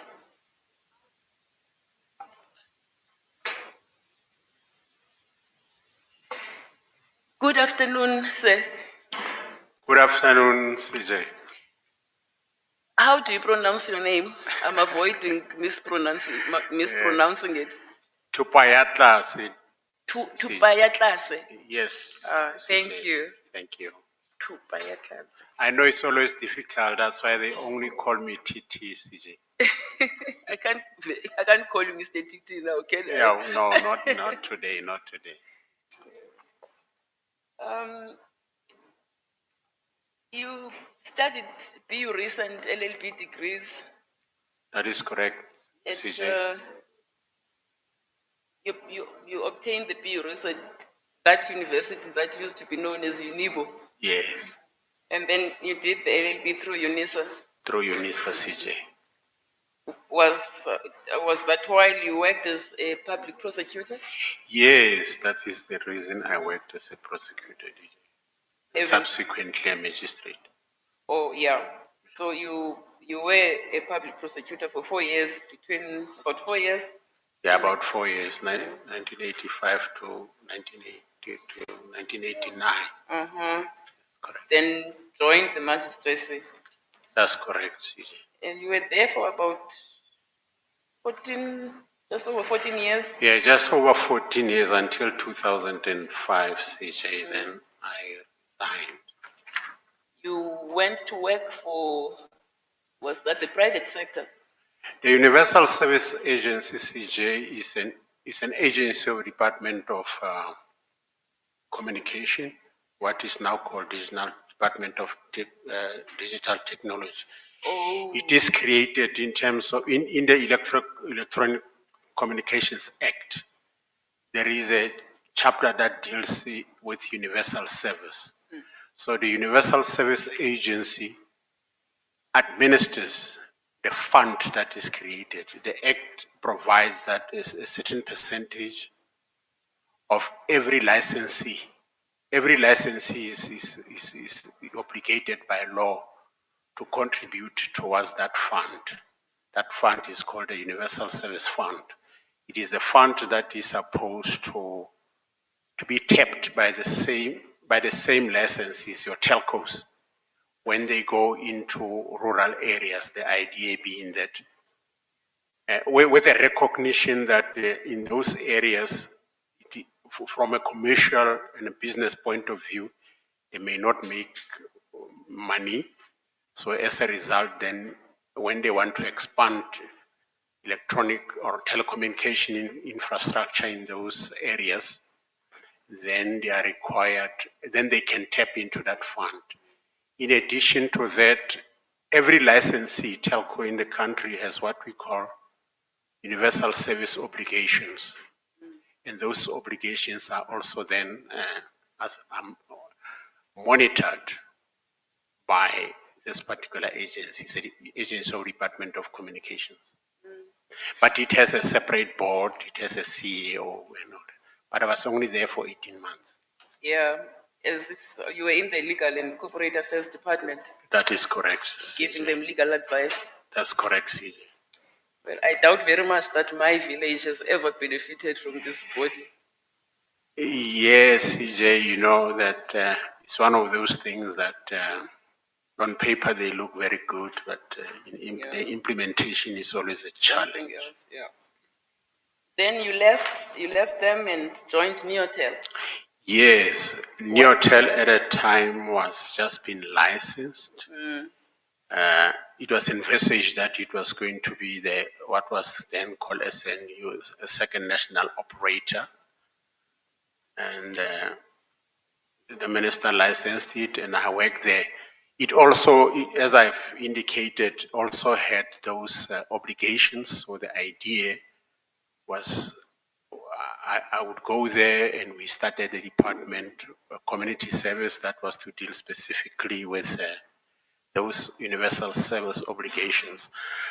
I was not strictly within the legal, there was a separate legal department at that time. Yes. But then you went back to the magistracy. CJ, yes. For the first time in my life, there was a point I was not working. What happened is that Neotel did not really get off the ground to become a successful company. And at the end of 2010, we were offered severance packages. I decided to take that, and I was home from January of that year until June when I applied and for an acting position, and I went and worked for a year in Klerksdorp.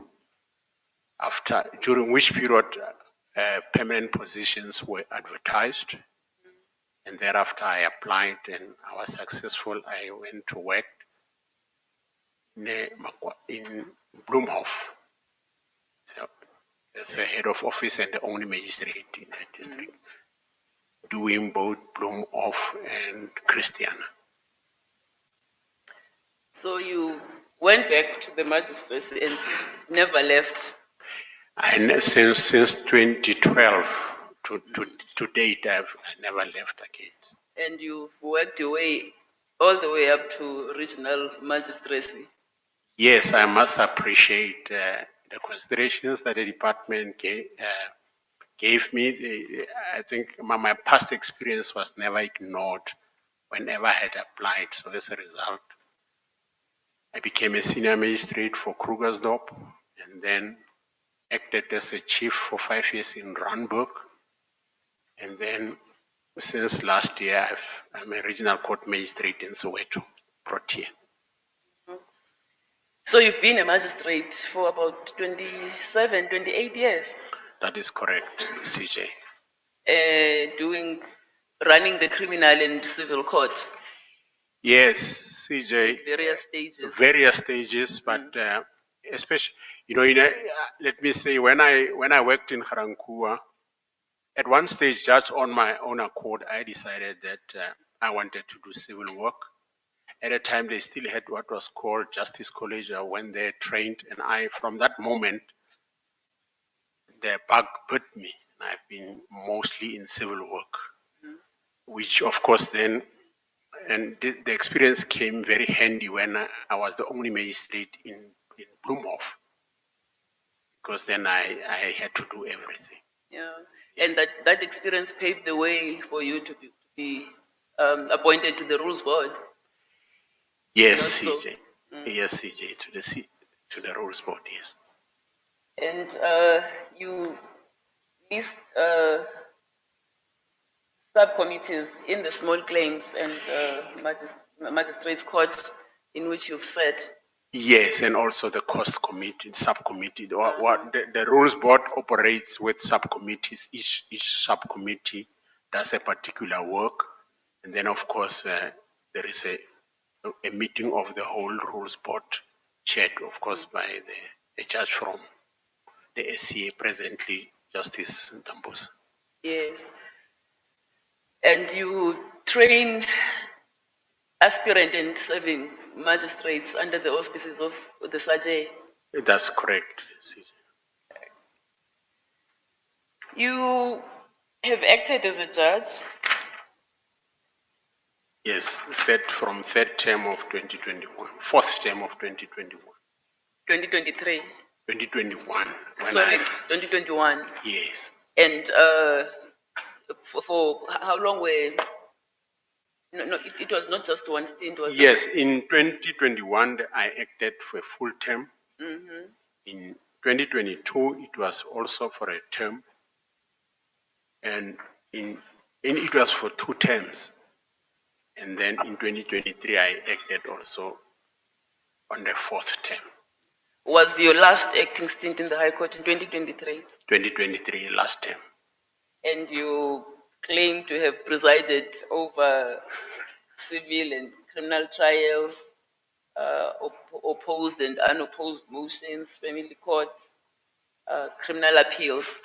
That's correct, CJ. And road accident fund matters. That's correct, CJ. Did you produce any written judgments? I have produce I have counted about 40 judgments during the 37 weeks that I've acted. Yeah. Have any of those been reported? No, CJ, only published In Safely? in SAF, in JDR. I know the CJ will ask me why I didn't mark them reported, but in a majority of cases there, I said, the consideration was always, I was confirming principles that higher courts or courts with more than one judge has dealt with. So I've never thought it wise that there was anything novel that any of those judgments produced. Well, experience has shown that it is not only judgments on novel issues that may be useful, especially to the, to the lower courts. Yes. So if you've spent a considerable amount of time and did good research in the subject area you covered, if it's good to mark it reportable. You can sense when a judgment is reportable. Then it's up to the publishers to ignore it if they don't think it's worth publishing in their books. I appreciate and accept the advice. We've lost a lot of good judgments because people don't mark them reportable. But on the same breath, with the present digital publications, much as they may not be reportable, I take that they are available to be considered. Yeah, it is easy for people to pick them up. Yes. Okay. I'm going to give Judge President Mlambo a chance to ask you questions. Thank you, Chief Justice. Good afternoon.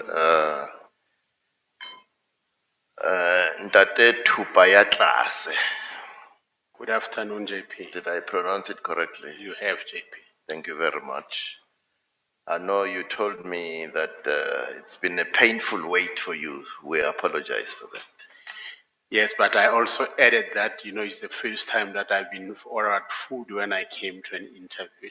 Thank you for that. Yes, you did say that after a number of times applying. Or it's the first time to apply? No, it's the first time. First time you apply, yeah. So you must have a magic wand to apply for the first time when you are shortlisted.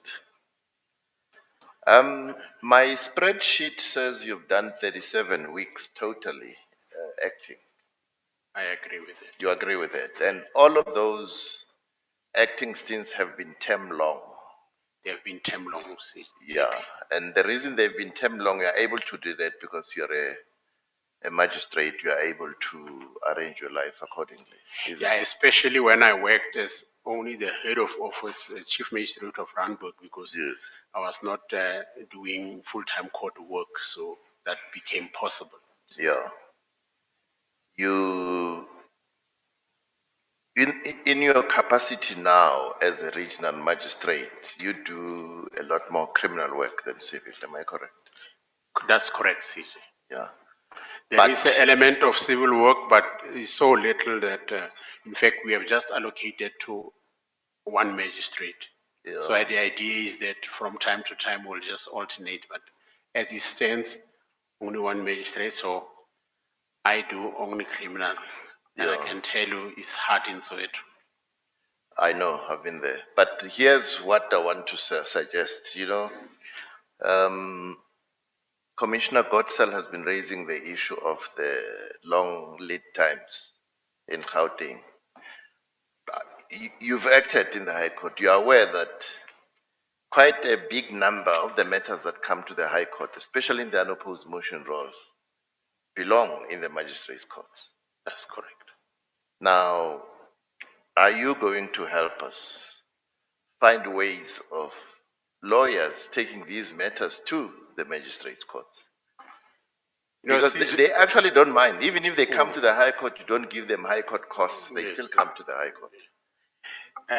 JP, I sat with you in PEC meetings. I know the discussions, what went on. I know what motivated you, for instance, to constitute a court that ultimately produced Mugabe's decision. Well, it produced a decision I don't like, but anyway. Yeah, and it then, but Yeah.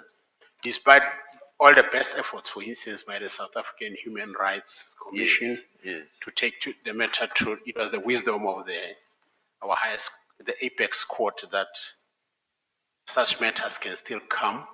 I was just rereading the judgment yesterday, telling me that in fact the court, the High Court, for instance, cannot refuse a jurisdiction to entertain a matter.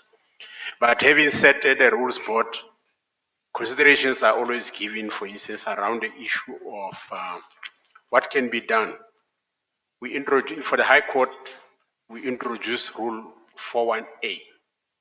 I think it's a rule that needs maybe to be revisited and maybe just to make it have teeth, because it has become apparent from me, at least, that it is just becoming a ticking box for It's a lawyers. tick box. It's a tick box. Practitioners just tick that the matter cannot be mediated, as a Okay. result of which.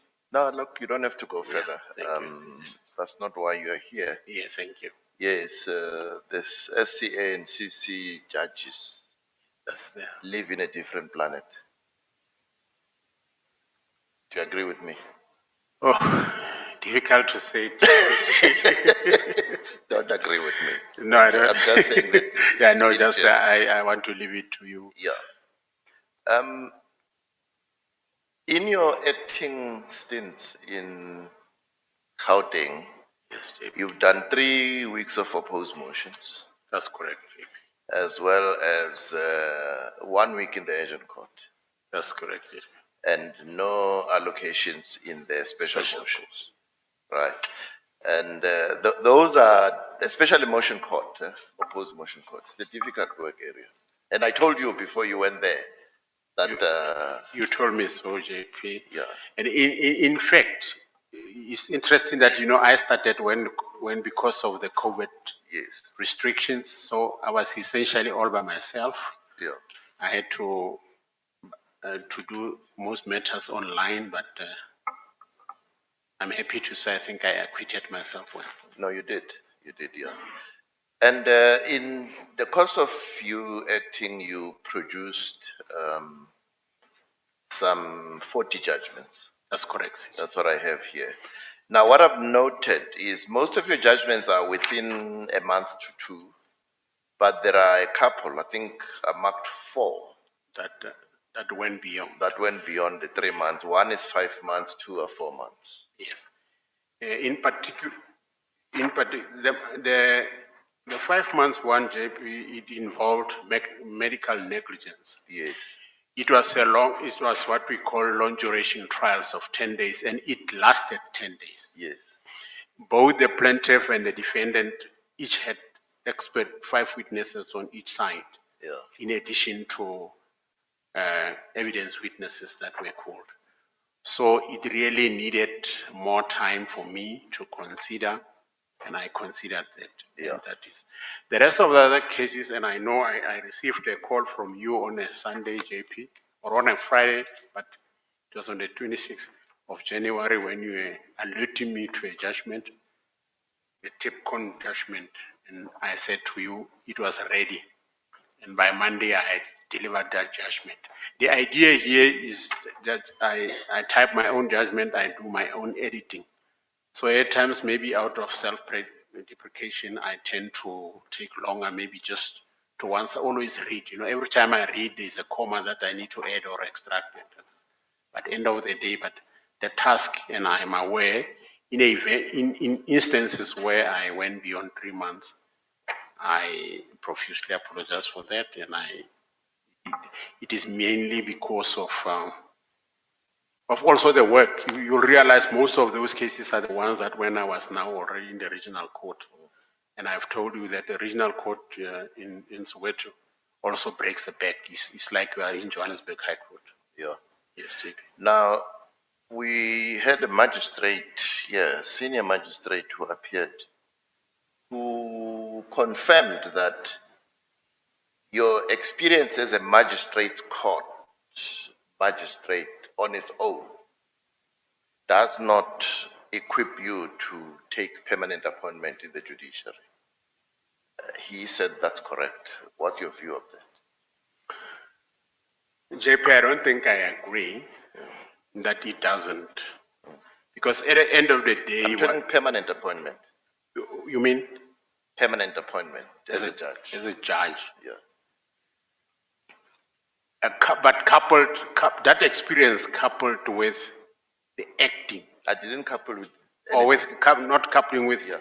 Yeah, yes, if I just have to come to the magistrate's court... Yes. And run right into the High Court, I believe there could be... You need to act. You need to act, yes. Now, you've had the bulk of your experience as a magistrate. That is correct. Senior magistrate, and you were in Randburg before you came to the what do you call it, the regional court. Yes, yes. But you've only been there a year, or just over a year. The regional court. Yes. Yes. Yeah. So this is a question I ask you. Why do you want to come to the High Court? You've just been there a year. What motivates you to want to then come to the High Court directly? Oh, direct. Well, JP, the regional court is just a specialist court in terms of criminal work. The overall, to be a complete magistrate, if you're a district court magistrate, to me, makes a more complete magistrate, because all aspects of the laws or the areas of the laws, family, civil, criminal itself, are dealt with in that court. We know the history where the regional court comes from as a court, as a specialist criminal court. No, but the regional courts have civil jurisdiction. Yes. Why don't they do a lot more civil work than they are doing criminal work? JP, the reason that I can think of, and I've heard practitioners talk about, yes, is lack of experienced magistrates. Because when it was introduced, the bulk of the magistrates only had criminal experience. It is, of course, now that the Magistrates Commission is trying very hard to widen up the pool in terms of attracting, especially people from the members of the bar and the sidebar. Yeah. So. Okay, but I'm not blaming you. I'm just saying that's the dynamic we see at PEC trials, that the work that comes to the High Court should actually be done in the regional court. In the regional court, I agree with you entirely. We would not have these long lead times if that was happening. Yes, but it is one of those things that must be encouraged. But remember now, JP, the law as it stands now, the interaction is between the magistrates court and the High Court. I've tried to look both at the rules and the act itself. The only time that a matter can be transferred, for instance, from the High Court is to the magistrates court. So maybe those are, with the powers that be around this table, is something that can be legislated. And then, no, the minister is here. Yes, then that can be legislated. And, yeah. And so, just my last question. I'll come to you about my scoring matrix. Don't you think you could have done more in the acting stints, especially in coming for more acting stints to be allocated special motions to see how you handle them before you availed yourself? No? Because you've not had a special motion allocation. Yes, I've not had a special motion. My general experience, JP, and I know the approach that you take, that one must have been exposed to all forms of the work. But my general... The difficult work. The difficult work. Yes.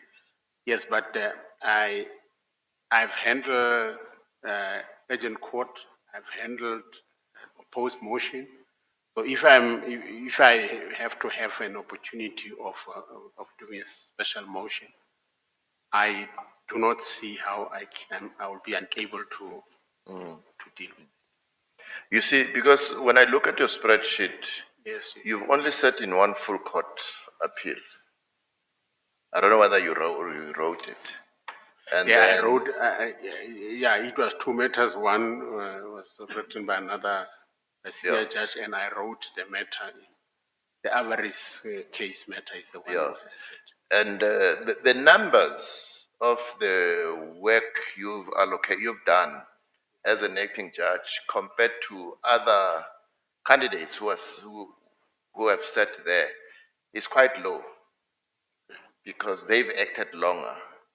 And I mean, civil trials, you've only handled 2, right? So that's why I'm asking whether you think, like in Asian court, you've only done 1 week. If you'd done 3 or 4 weeks, I would understand. Understand. So that's why I'm asking whether you think you are ready, I should recommend you, or you think you could still benefit from more acting stints. JP West said, I think I'm ready. You? You don't agree? No, look, I'm not Yes, intimidating yes. No, you. I agree with you, JP. Okay. CJ, I don't have any further questions for. Thank you, Judge President. Yeah, thank you. Premier? I'm also covered, CJ. Thank you. Thank you. Thank you, Premier. Any questions, commissioners? Commissioner Ngqetwe? Thank you. Mr. Tupayatlase. Commissioner Guy Toby. Yes. Okay, I think that both our surnames are difficult. I should accept the punchback. Yeah, both To our see, surnames are yeah, difficult, Commissioner. Yes. Thank you. No, I'm not sure if I heard correctly. Mhm. What did you say to the JP? Did you say you agree with him that you are not ready, or you disagree with him? What was the actual answer? No, the actual answer is that I think I'm ready. I can do that. You are ready now. Yes, JP. I mean, if you, and this is more fortified, for instance, by the comments that I got from the GCB and other law bodies. Yes, and how many reported judgments do you have? Reported? Yes. No, I only have published. You don't have one? Yes, and you don't think that's a problem? Commissioner Toby, it could be. Yes, all right. And then we've been looking at candidates who've acted for 60, 61, 62 weeks. And how do you fare on that one? Yeah, no, I fare lower than them. Yes. And we've also been looking at candidates who've been in practice. One of them was 36 years in practice as an advocate, particularly doing high court work, appeal court work, constitutional court work. And how do you fare on that one? It is obvious that I fare lower. Yes. Now, and these are the sort of core skills that this commission is looking at. And on those 3 yardsticks, you admit that you are below. But at the same time, you disagree with the JP that you are not ready. So I'm just saying on the objective facts. There's no problem of a self-assessment here. Okay. No, I was just saying on the objective fact, just to say, you know, I was heartened by the fact that for what I've done with the amount of time that I've had, I didn't have any negative comments in terms of the quality of my judgment. I mean, and most of this can be solved because you can get more time and then come back. It's not as if they're inseparable. I agree with you. Yes, so that's why I was just asking about the self-assessment. I agree with you, Commissioner. Thank you. Acting President? Good afternoon. Thank you very much, Chief Justice. Good afternoon, Mr. Tupayatlase. Good afternoon, Commissioner. There are two objections. One is from,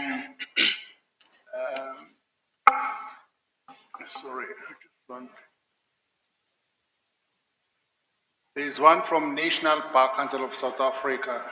Their concern is that they don't think that you are ready because you haven't done any You don't have any experience in constitution litigation. Do you agree with that statement? From which association? It's National Bar Council of South Africa. It's a letter that they wrote. Can't see the date here, but yeah, it's an objection that it's a concern that they've raised.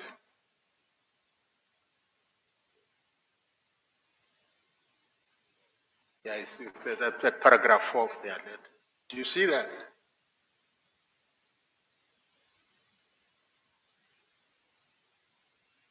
Paragraph 4. Yeah. Do you agree with that statement? Yeah, the constitutional litigation specifically. Yeah. Do you agree with that statement? Yes. And then there is Law Society of South Africa. Mm-hmm. They are mentioning a complaint of bias.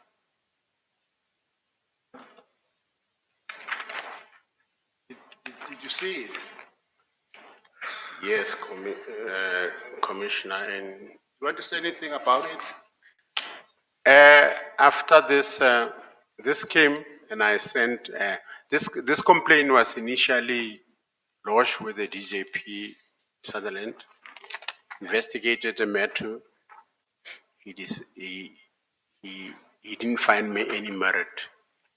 Later, I got a call from the JP also, and I also responded.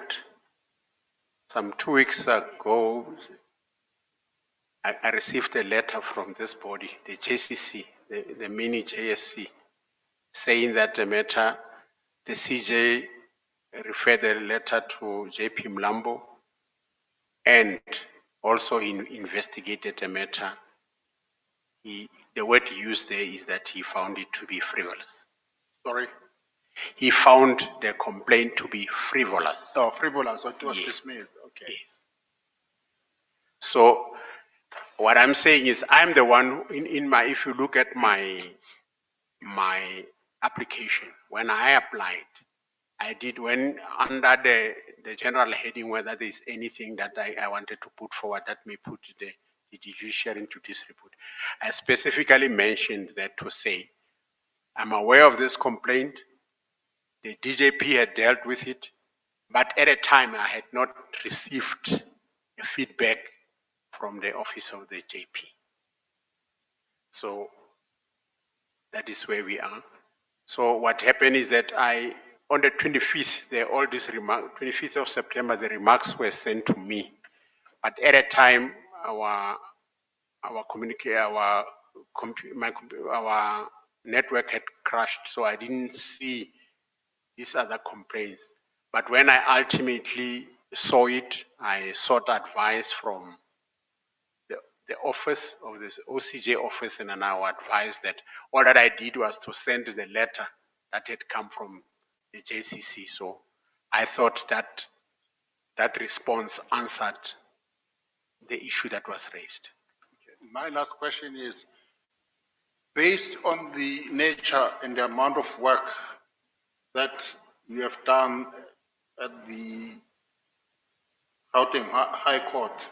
Yes, Chief. How would you, on a scale of 1 to 10, how would you score yourself? In a scale of 1 to 10? Yes. Give myself 6. 6 out of 10. Okay, thank you. Commissioners, on the virtual platform, do you have questions for the candidate? Yes, I do. Yes, Prof, go Chief ahead. Justice, Dumela Dumela Maruma, High Commissioner. I just want to ask you about something that I've been thinking about in as far as civil work is concerned in magistrate court. I've realized of late that in the regional courts where divorces are done, most of the magistrates are reluctant to deal with maintenance matters that are incorporated into the summons where the divorce is actually sought. and this is mainly because the district court has a maintenance code. I'm not sure, what is your view on that? Is this not limiting these magistrates to be able to deal holistically with family disputes at a go and limit the chances of litigants spending more money by going from one court to the next? Because what I've seen is they tend to provide or to order a token maintenance so that the parties can later on go and fight their maintenance issue at the maintenance court. I'm not sure if you are aware of that and you have any views with respect to that. Specifically, I'm not aware of that. There could be, and I take your observation, but I also agree with you that the ordering of token maintenance, which at the end now necessitates that a party must now approach the magistrates court, really in itself has an effect of delaying justice, if any. So where I sit, and because I know I'm in a training committee of magistrates, is something that I can take up to say, encourage magistrates, that regional court magistrates who are doing civil work, that they take a holistic approach of these matters. That will really assist. Thank you very much. CJ? Thank you, Prof. Well, thank you very much, Ndati. I'm scared to try to say your name. I suspect I'll damage it. Thank you very much for making yourself available for the interview. Thank you, CJ. You're excused. Thank you.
Good afternoon, Advocate. Good afternoon, Sichi. How are you? I'm fine, and you, Sichi. Good.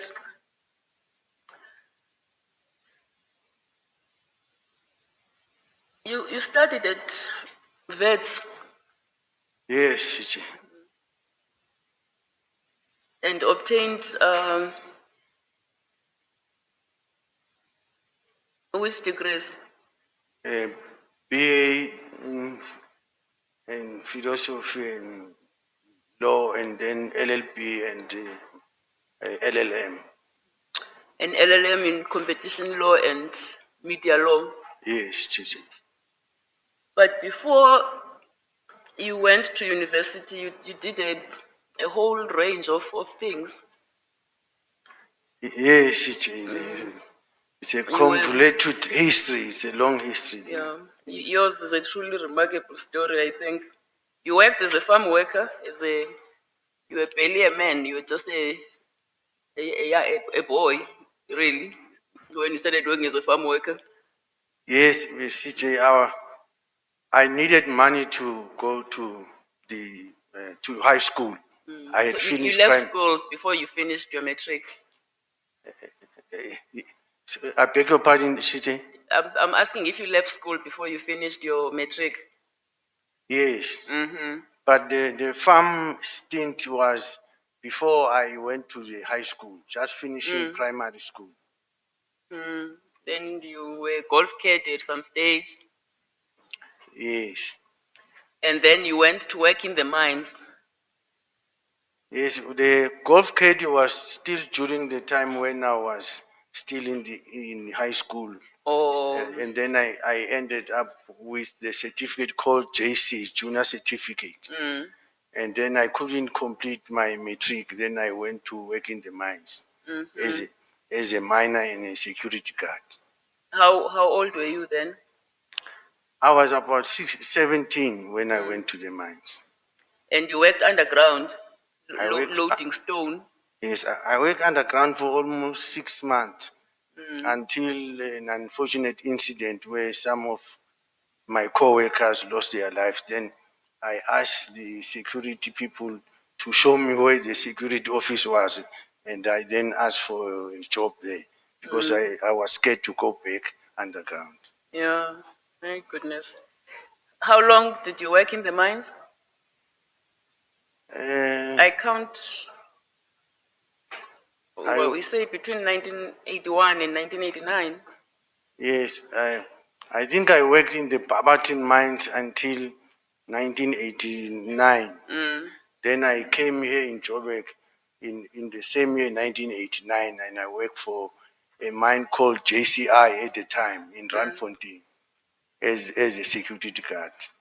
Then I quit and went back to complete my matric. That's commendable. And here you are today. Yes, it's all right.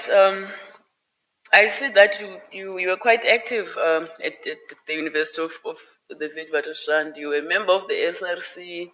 You tutored undergrad law students, and you helped set up a center, the Wits Law Students Council Writing Center. Yes. What was that for? What did it do? The writing center at the time, CJ, it was during the time when the LLB degree was now downgraded to the undergraduate degree. Maybe I was the last. I was in the last group to do LLB as a postgraduate. Then we realized that people who were coming straight from matric to do LLB were struggling with assignments, and we then fundraise with other core members of the Law Student Council, including Professor David Belches, who's acting in your court, Well, and not also anymore. and also Professor Bonita Mesfield, who's still at VETS. And with the assistance of the law firms, we then managed to establish that writing center. So how we ran it is the top student will then mentor the undergraduate students. All right. Okay, then fast forward, you did pupillage in 2004 and directly thereafter started practicing as an advocate. That's correct, CJ. And you continued until you took silk in July 2020. Yes, the recommendation was in 2020. Yes. Mm. So, what kind of cases have you been doing at the bar? My practice is a general practice, CJ. As you have seen in my application form, spread. Uh, I started with administrative law, mainly on mining, and then competition, and then medical negligence and criminal law. And I see that you are continuing with what you started at university. You still mentor and train pupils and young members Yes, CJ, of the bar. I'm a trainer in the advocacy training that is now it's convened by Advocate Makola SC. And you also assist with moot competitions.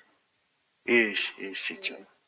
And you are a member of the Johannesburg Society of Advocates Sexual Harassment Committee. What are the responsibilities of that committee?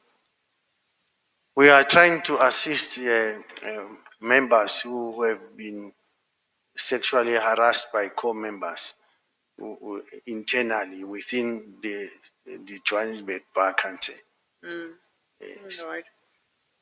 Are there any judgments, reported judgments, um, of matters in which you participated as counsel? Yes. There is one that is reported in the Competition Appeal Court and about 3 in the Gauteng High Court. And you started acting as a judge in the Gauteng division. Yes, and When? I think in 2019, but I started doing the pro bono ones. Until last year, I did 2 full terms last year. No, this year, I did 2 full terms. The first and the second terms. Yes. So that's 3 full terms then. Yes. And Plus the pro bono work, you can't quite. No, I haven't done any pro bono acting stint. All of them, I did the first and second term, and the third term was not entirely the whole term, but about 2 months of that. Are you saying you acted pro bono throughout? No. All right. What did you say about pro bono? I said this year I haven't acted pro bono. Oh, all right. I was going to ask how you, well, who am I to ask counsel, senior counsel, that kind of question? You have written judgments in the High Court. Yes. How many? According to my spreadsheet, I think I've got 43. Yes. All right. In what kind of matters? They vary, CJ, commercial and criminal, and I was sitting in full court, civil appeal court, full bench and full court. Yes. Did you get to conduct any trials, civil or criminal? Criminal, yes. During my third term, I was doing, my second term, I was doing criminal. I was in the criminal court. How many criminal trials have you done? 5. Completed them? 2, I've completed them. 3 are still part here. I was dealing with one today, hearing evidence in respect of sentence. And the other one, I heard evidence in respect of sentence last week. So you are acting at the Gauteng division of the High Court as we speak. Yes. All right. And then there's one where I'm still dealing with the trial. That one is also part yet because I think I shot myself in the foot, CJ, because I exercised the court's right to call court witnesses in terms of Section 186. Yeah. And I still have to hear those witnesses next week. When you submitted your application to the JSC Secretariat, you listed 8 reserve judgments, the oldest going back to September last year. Yes, CJ, and unfortunately, What is the status of these matters? unfortunately, some of them were quite late, and it's regrettable, and I apologize. But one of the reasons is that I wrote those judgments, but I was waiting for my co-judge, who was not available to look at them. But as we speak, all of them have been delivered. All 8? All of them. The only reserve judgment that I have are the ones that I'm dealing with in my Part 8 criminal matters. Or had you sat in were the appeals? All of them? I hear you speak of your co-judge. About 2 of them I was waiting for the co-judge, and then the other one was my own delay. It was a review, but that has also been subsequently delivered. That accounts only for 3. What about the other 5? Let me just In which ones did you sit alone? In which ones did you sit with another colleague or colleagues? Let me look at my spreadsheet. You can just go to your bundle at page 19. That's where your application form is.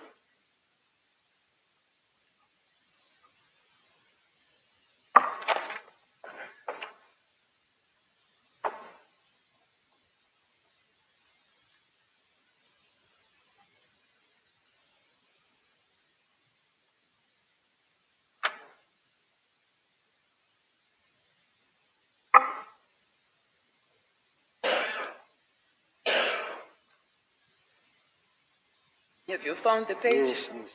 The first one, I was waiting for my co-judge, and the second one. And who was that co-judge? I beg your pardon? Who was the co-judge? Do you remember? Yes. Who was it? Judge Kumalo. Yeah, and he was engaged in the labor court at the time when I was looking for him. He was in the agent court at the labor court. Okay. And the second one? Both. Then the rest are mine. So 7 are yours? Yes. And why did you delay the judgments?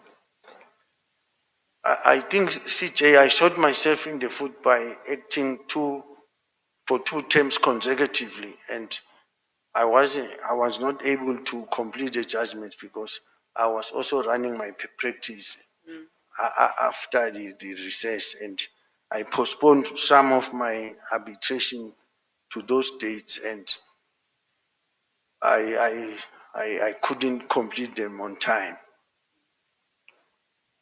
In fact, you can take numbers 6 to 8 off the list because the others were reserved just on the last day of April, and the other one was reserved in June.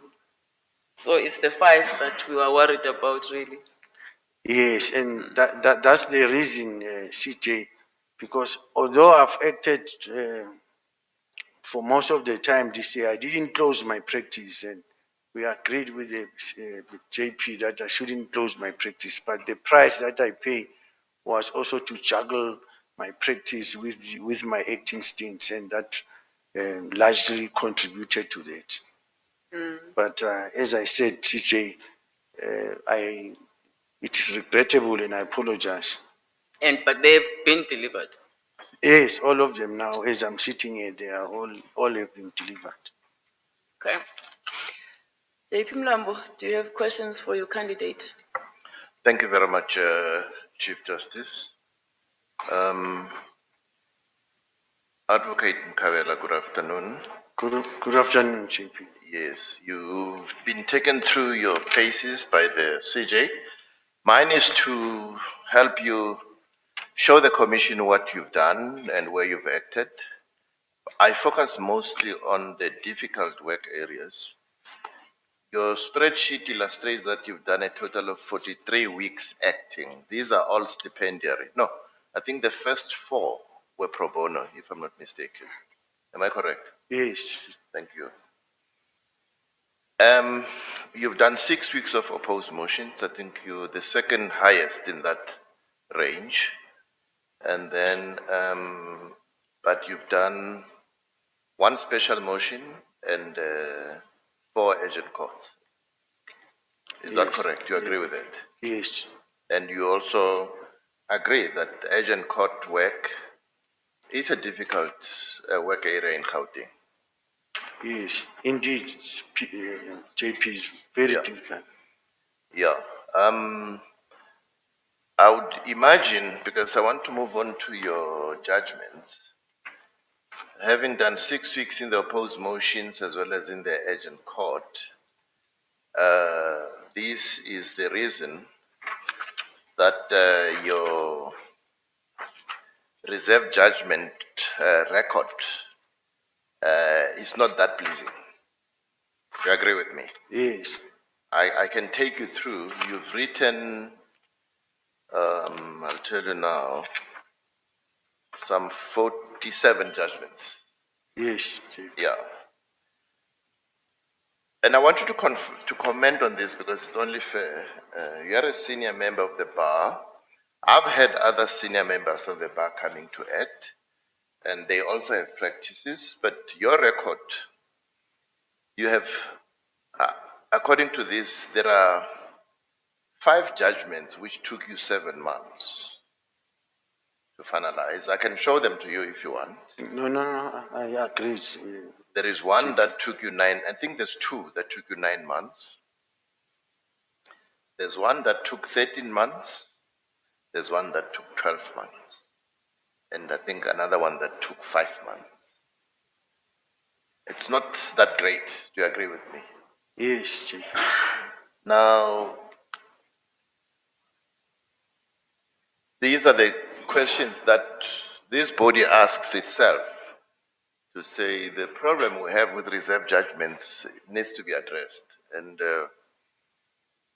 especially here, when a candidate stands for judicial appointment, we check how the candidate has fared acting. You know, Judge President Mwepe used to say, this body must caution against creating permanent problems. What he meant was a judge becomes permanent. And if a judge has a problem with reserve judgments, that problem is permanent until the judge retires. You understand what I'm trying to say? Yes, Chief. So I'm raising all this in all fairness to you because I want you to tell this commission what is it that will change. Because these reserve judgments are not only in 1 term. They straddle your whole acting career from when you started till recently. You've been picking up these and the 12 months one, the 13-month one concern me. But what is it that you think will change and what will make it change for us not to see this problem recurring should you be recommended for permanent appointment? Thank you, JP. I think what will change is that I will not be juggling my practice now with acting. It has always been a challenge if you don't close your practice and you act for quite some time. Yes. You still have to do your private work, and that also could take you time. Yeah. But if I'm appointed permanently, that problem of taking time to deliver judgment is not attributed to a lack of ability to write them, but juggling practice and acting. Yeah. A problem that I've identified, and I think I'm just raising with you, is, and I think it applies to you as well, You don't use the researchers to help you. Is there a reason why? Recently, I've used them. All the judgments from this year, JP. Well, I'm happy to hear that this year you have, because some colleagues of yours who act in the High Court don't use the researchers. And when I say use the researchers, is you don't ask them to write your judgments. You ask them to assist with the research underlying your reserve judgment. Yes. Right. So a lot of your colleagues prefer to do their own research, when it delays things. So you say this year you've started using them. Yes, I started using them during my second term. Yes. One of the senior Judge Kuvaji, even impressed on me that they are quicker to assist us, and I found them very helpful. Yes, they are quicker and they are very good. Just that they are overworked, and the minister is here. She knows that a division as big as Gauteng with about 84 judges relies on 12 researchers. So sometimes they battle to. Yes, and they will tell you that give me maybe another 7 days or 8 days to return your judgment, because they are not only dealing with you alone. Yes. Yeah, but they are helpful, JP. Okay. So, in all fairness to you, out of 5, how would you score yourself for reserve judgment? You see, my scoring matrix is if you've delivered all your judgments before the end of 3 months, I give you the total, that's fine. If you have some that have gone over 3 months but less than 6 months, you go to 4. You go beyond 6 months to 9 months, you go to 3. Beyond 9 months over, you go to 2. The score decreases the longer you take with your judgment. Taking account of your own record, where would you score yourself? Objectively, JP, my own record will be 5, because some of the delays I was waiting for my court judges. All of them?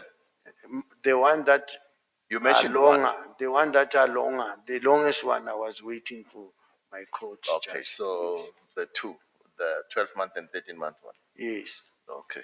But the others are yours? Yes. Okay. Okay, thank you very much, Chief Justice. I've got no further questions. Thank you, JP. Premier? Thank you so much, Chief Justice. Good afternoon, Advocate Mkawe. Good afternoon, Premier. I was checking with the JP that this is the Mkawe I know, because ever since I became a member of this, I've been confronted by application. So I just want to wish you well. Thanks. Thank you.